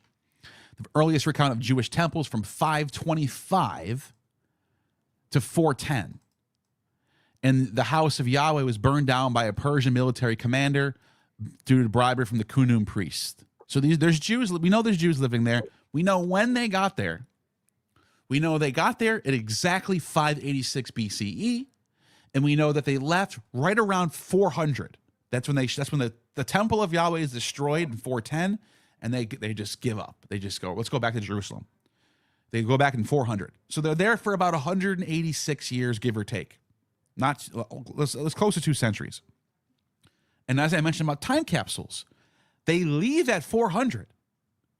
So there's nothing after that. There's no archaeological evidence of Elephantine after 400. The last thing we find is the so-called papyrus letter. It dates around 410. And it's, sure enough, the papyrus letter. Oh, I'm sorry. What is it called? The Passover letter. Yeah. I said, what am I talking about? So the Passover letter, and I'm going to get back to what I'm saying in a second, is this little piece of paper right here, dated to 419. This is one of the last things we know about in the evidence, and it's them being told for the first time about how to do a Passover. Some scholars don't even think it's the biblical Passover. It's a different one. I don't know what to do with that. The point is, they do not know what Passover is before 419 BCE. So like I said, I gave you the date before 400. This is the closest thing we have to a mention of anything in the Bible in 419 BCE. Before 419 BCE, they make no mention of Abraham, of Noah, or Jacob, or Joseph, or the 12 tribes, or Noah, or Adam and Eve, or anything from the Torah at all. They don't mention anything. And this is the funny thing. They worship Yahweh. How can you be a worshiper of Yahweh and not know who Moses is? How are they inheriting the tradition of Yahwism in the 400s? We're not talking about 800, 900 BCE. We're talking in the 400s BCE. And they're worshiping Yahweh. By the way, side by side with other gods. That's a problem in itself. Making graven images, working on the Sabbath, eating pork, not doing circumcision, right? All this stuff we have evidence of in the Elephantine. But they worship Yahweh. They don't mention anything about Jacob or Joseph or the 12 tribes or anything. This is a time capsule, guys. This is a time capsule. So when we test out my theory, the test results come back negative. There is no evidence of the Torah before 400 BCE. 0. Counter evidence, positive, 100%. So I'm talking about pork consumption, worshiping Yahweh with side by side with other gods, making graven images, working on the Sabbath. All that stuff, there's evidence of. Torah, Moses, Abraham, Jacob, 12 tribes, Joseph, zero evidence of. And like I said, I cannot stress how important Elephantine is to being scientific in the historical method, because it's a perfect time capsule to test. That's it. That's my spiel about Elephantine. Here's what's worse about that. I mentioned the Seder Olam Rabbah earlier. It is a 2nd century CE text. And it doesn't just date the construction of the first temple later. And to be fair, it also claims that the destruction of the first temple also happens later, which I don't believe that. But in any case, I think what's going on is the Seder Olam Rabbah, in a kind of a confused way, is trying to tell us that the first and second temples were built a little later than we're being told. And if you look at the Elephantine papyri, there's no knowledge that there's a second temple in operation in Jerusalem. Instead, what you have is there's a letter after the temple, the temple of Yahweh in Elephantine was destroyed by the priests of Cooney, which happened around 410, yeah, BCE. What you have is they send out a letter. This is sent out around 407 BCE, I believe, to the high priest Jerusalem, requesting the construction of a new temple. And that's the only time, to my knowledge, that there's a mention of building a temple being requested in the letters, in the Elephantine papyri. But there's a second temple in operation in Jerusalem is never discussed. Yeah, and what's even crazier about that is because the Bible is very clear. There's only one house with one Yahweh. Yeah. But then we look at history and archaeology and we find, wait a minute, there's 2 Yahweh houses. It's even worse than that. The Sumerians have a temple on Mount Gerizim. That's 3 houses of Yahweh. What is there? 3 Ark of the Covenants? Is there 3 tabernacles? Is there 3 Holy of Holies? Is there 3 what is it, the smoke? You know, the smoke of Yahweh, that his presence is there. Was there 3 Yahwehs? Is there a Trinity? Well, it's even worse than that. Because guess what? In 170, King Onias, the anointed who got cut down, his son, according to Josephus, fled to Libya and sets up a 4th temple of Yahweh. There's 4 temples of Yahweh. And guess how long that one lasts till? 73 AD. It outlasts, it literally survives longer than the temple of the Jerusalem temple, the famous 70 AD. Because what happened was, after Vespasian and his son were successfully subdued Judea, he was told, what about the other temple? There's a bunch of Yahwists in Libya. They're not really causing any problems. They're actually on our side. They're actually supporting us. They're actually sending us taxes right now. What should we do? He said, fuck it, shut it down. I don't want any more Yahwists anymore. So in 73, the same year Masada falls, they shut down the temple of Yahweh in Masada. And I was actually supposed to talk to Ged Barnea about this temple. The temple of I forgot the temple of what the name of the city, I can't think of it. Leontopolis, yeah. Yeah. It's the same one the Odes of Solomon is talking about. It was written around that time, 73 CE. Yeah, exactly. So this one right here, Leontopolis, or Tel Yehudia, the Jewish Tel, this is the city. This is like a province, or it's in Egypt. I don't know why I said Libya. It's in Egypt. But anyways, the land of Onias, who built a Jewish temple to rival the Maccabean hierarchy in Jerusalem. Some say, from what I've heard, some say that they were way more Hellenistic. They were like proto-Christians, which is very, very fascinating if that's true. By the way, Josephus says they don't have a menorah. Instead of a menorah, they have single candles, which is what you would find in Orthodox churches. Instead of having the menorah, they have the candles. So it's almost like, is this like some sort of proto-Christian system going on where, and think about it, they're anti-temple, even though they have a temple. They're anti-Jerusalem temple, obviously, because they're competing with Jerusalem. So when they get shut down in 73 AD, what happens right at that time? The Gospels get written, Christianity rises right at the same exact time as this temple gets destroyed. So I'm just saying, set the 70s is a weird time. It's a weird shift in Judaism happens in that time period. I wouldn't be surprised if these people in Egypt become like kind of cross themselves over into Christian world. Like there's an active community of Judeans worshiping Yahweh in Egypt. Right around the same time, Christianity blows up in Egypt.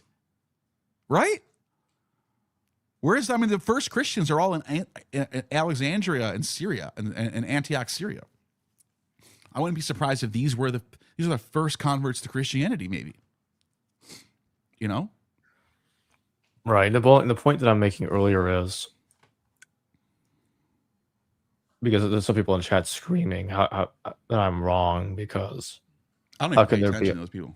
Right. How can there be, well, I want to say something anyway. How can there be high priests without a second temple? I'm like, well, here's the problem that I'm trying to point out, okay? The fact is, we're not told that there was a second temple in the Elephantine Papyri. And why are they asking them? Why are they sending out a letter asking them to build a new one?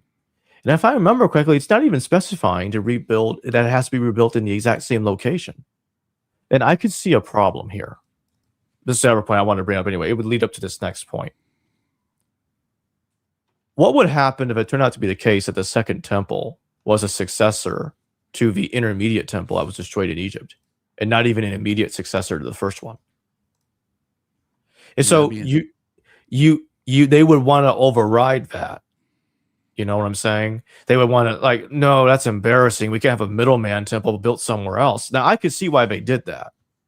You build the temple somewhere else because, we lost our temple in Israel, and we've lost our temple in Judea. Let's move this thing somewhere else so it doesn't get destroyed again. And so I could see that being a possibility. So you think you think they only had the temple in Elephantine until you think the temple of the second temple, quote unquote, was built after 400? I think it's a possibility because there's no explicit mention in the Elephantine Papyri that the second temple is in operation. Mm-hmm. I just think that's really strange. It kind of looks that way in a way. And so I think we need to, maybe entertain the possibility that there was a high priest down there absent of a temple. Yeah. Because I mean when it comes to like the prophets of like Nehemiah and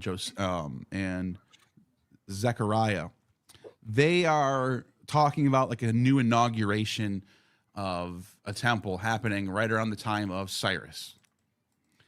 Could they be making this story up? Possibly. I mean, there's no evidence for Zerubbabel. Nothing. Zerubbabel? Yeah, but just the textual evidence. That's all we have. Yeah, and his name is suspicious. What is the way seated in Babylon? Yeah, that's a weird name. Yeah, I think you're yeah, right. Just like David the Beloved. Yeah, it has the same kind of problem. Specific. It sounds like he's a guy seated in Babylon who comes back from the east, the star from the east. No, I agree, and it even looks like Zoroaster in a little way, like Zorro.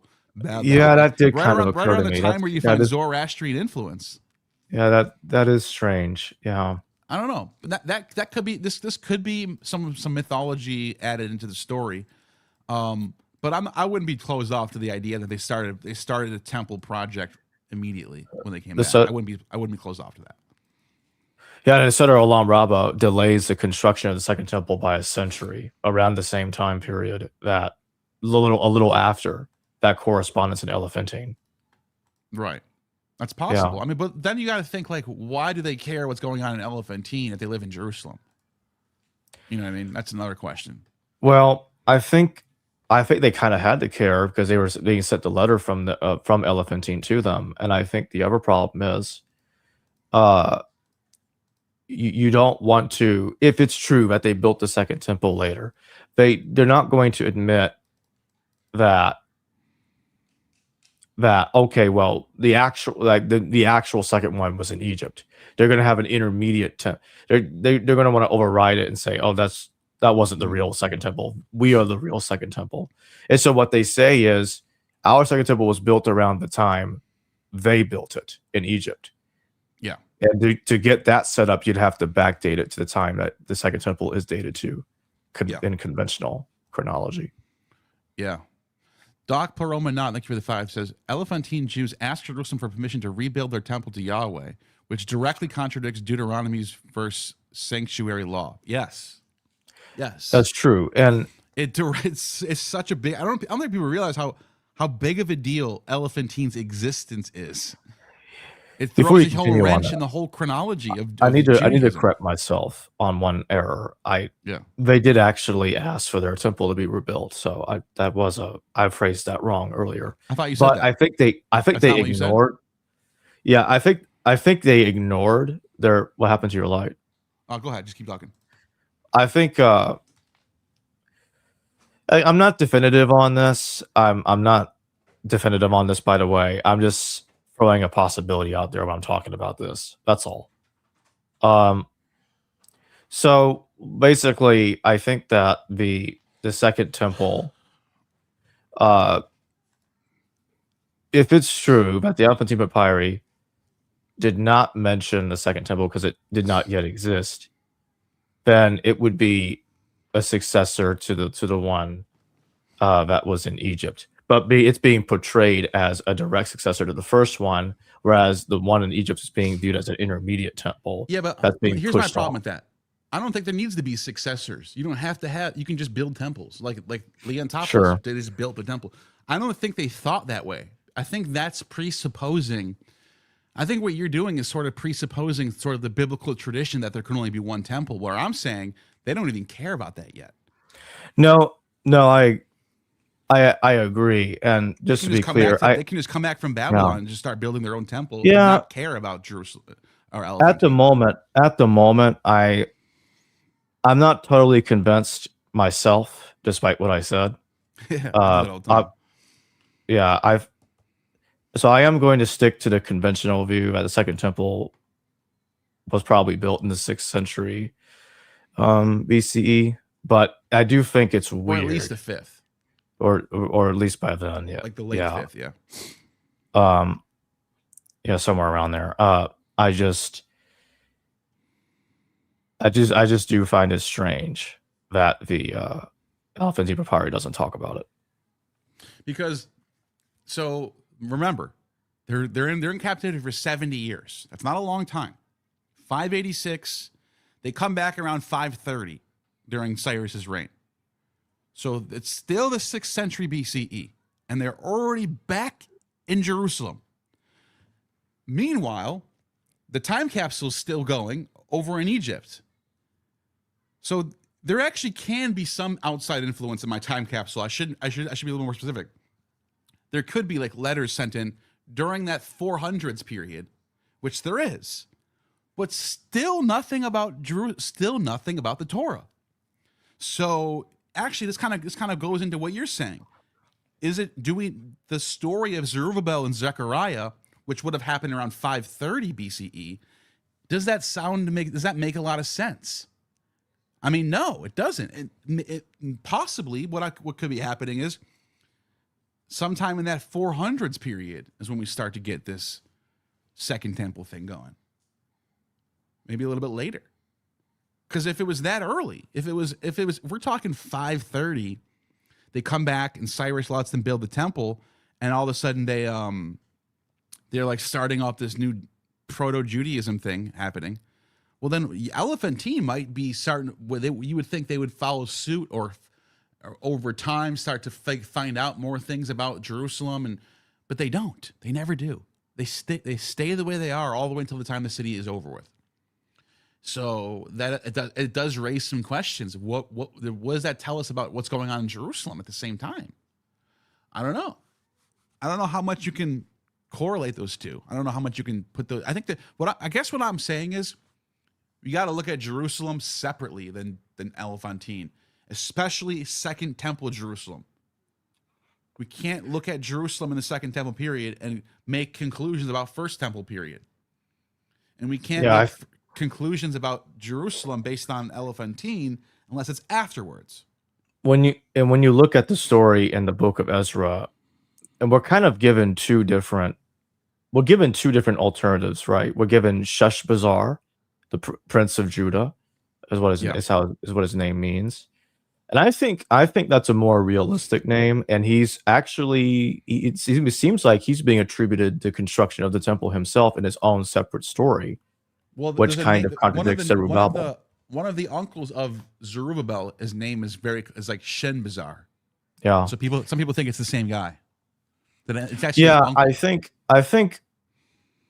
Sheshbazzar is probably the guy that actually was involved in constructing the actual prince, the actual guy that had the Second Temple built. And I think by the way, that's a very Assyrian name. That's not not a Hebrew name. That's an Assyrian. That's name. right. That's a very strange thing going on there. Because the Assyrians are gone, dude. So why we got people with Assyrian names there? Maybe he's a leftover from the first tribes. Maybe he's I don't know. A lot of Hebrew names are based on Assyrian names. Adam. That's true. And Adam is an Assyrian. Adamu.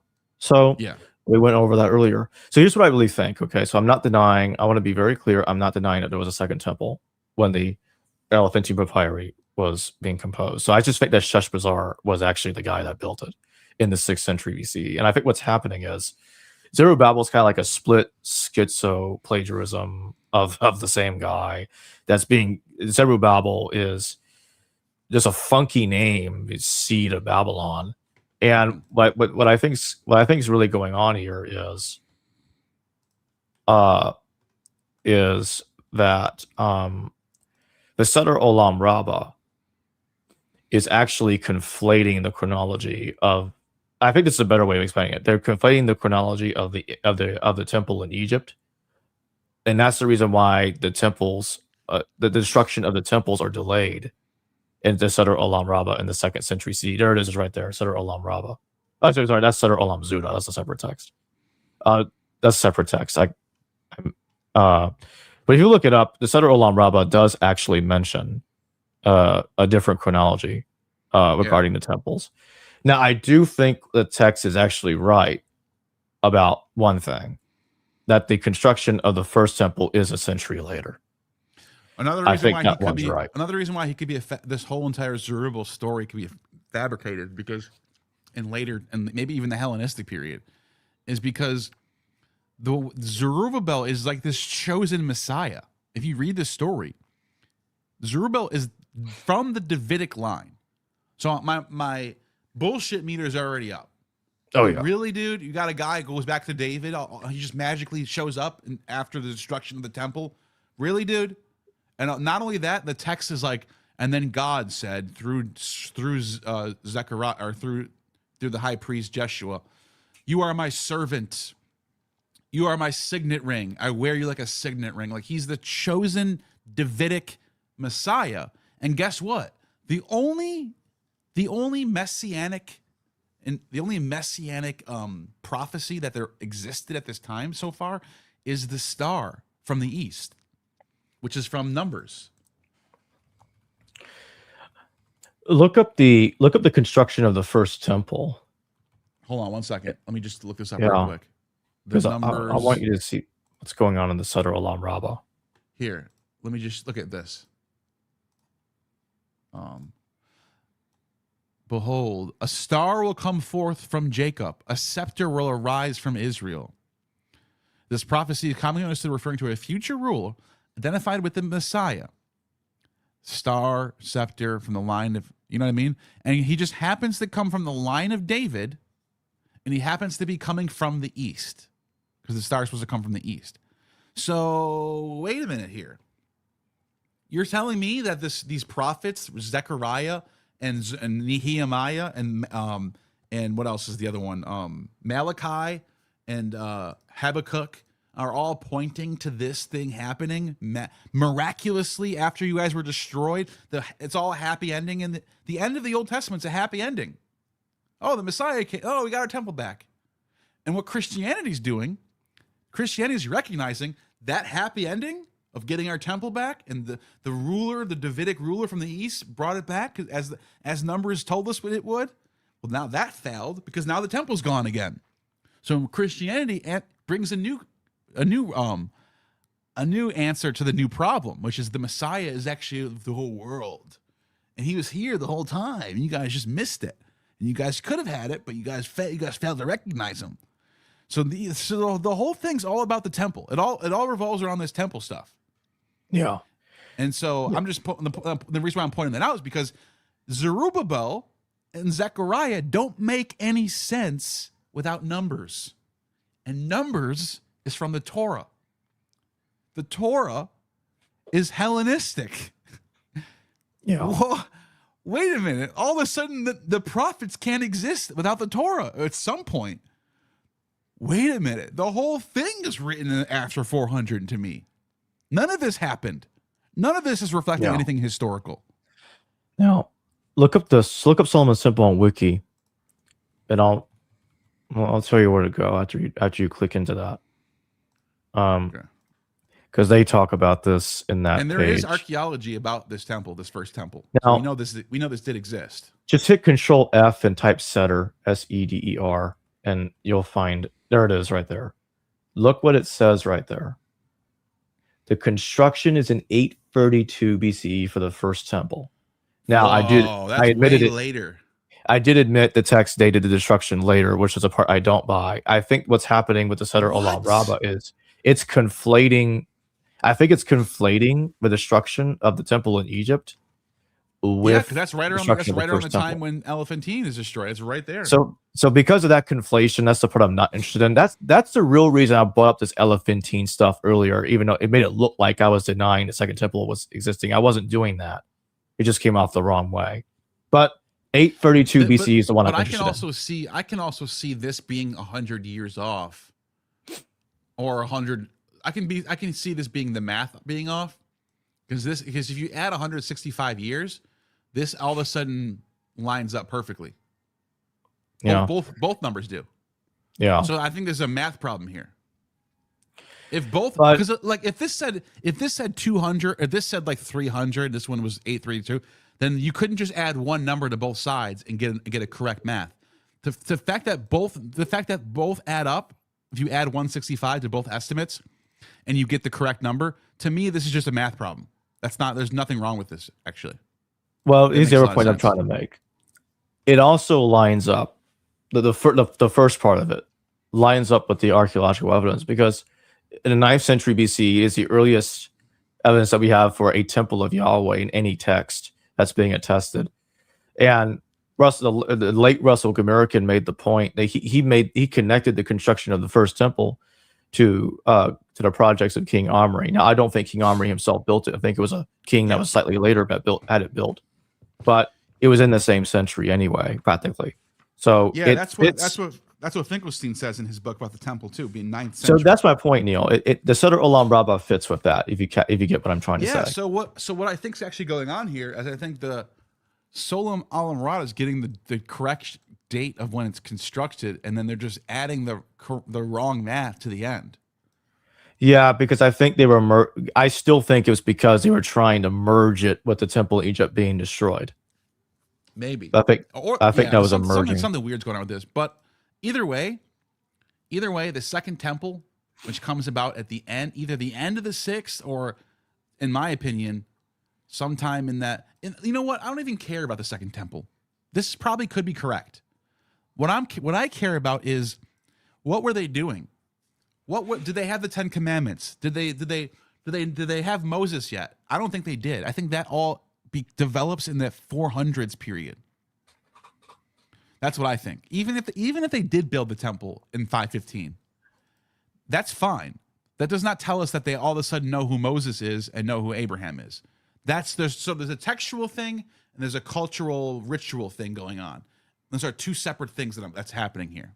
So, Yeah. anyways, that's it for now. I'm going to close out. But any last thoughts on this? No, I think we went through it thoroughly tonight. I think so too. It's been 3 hours exactly. This is perfect. Yeah. So, yeah, we'll do this again soon. And this has been I love this topic. I'm going to keep talking about this topic for a long time. So, I want to maybe set up a debate with someone on this topic if I could, because that's how confident I am that I'm right about this. I think the evidence is on my side.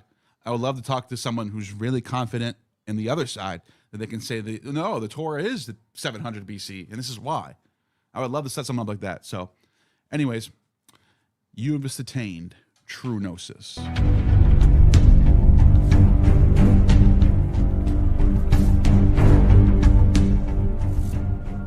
You have just attained true gnosis. The demiurge has no power over you.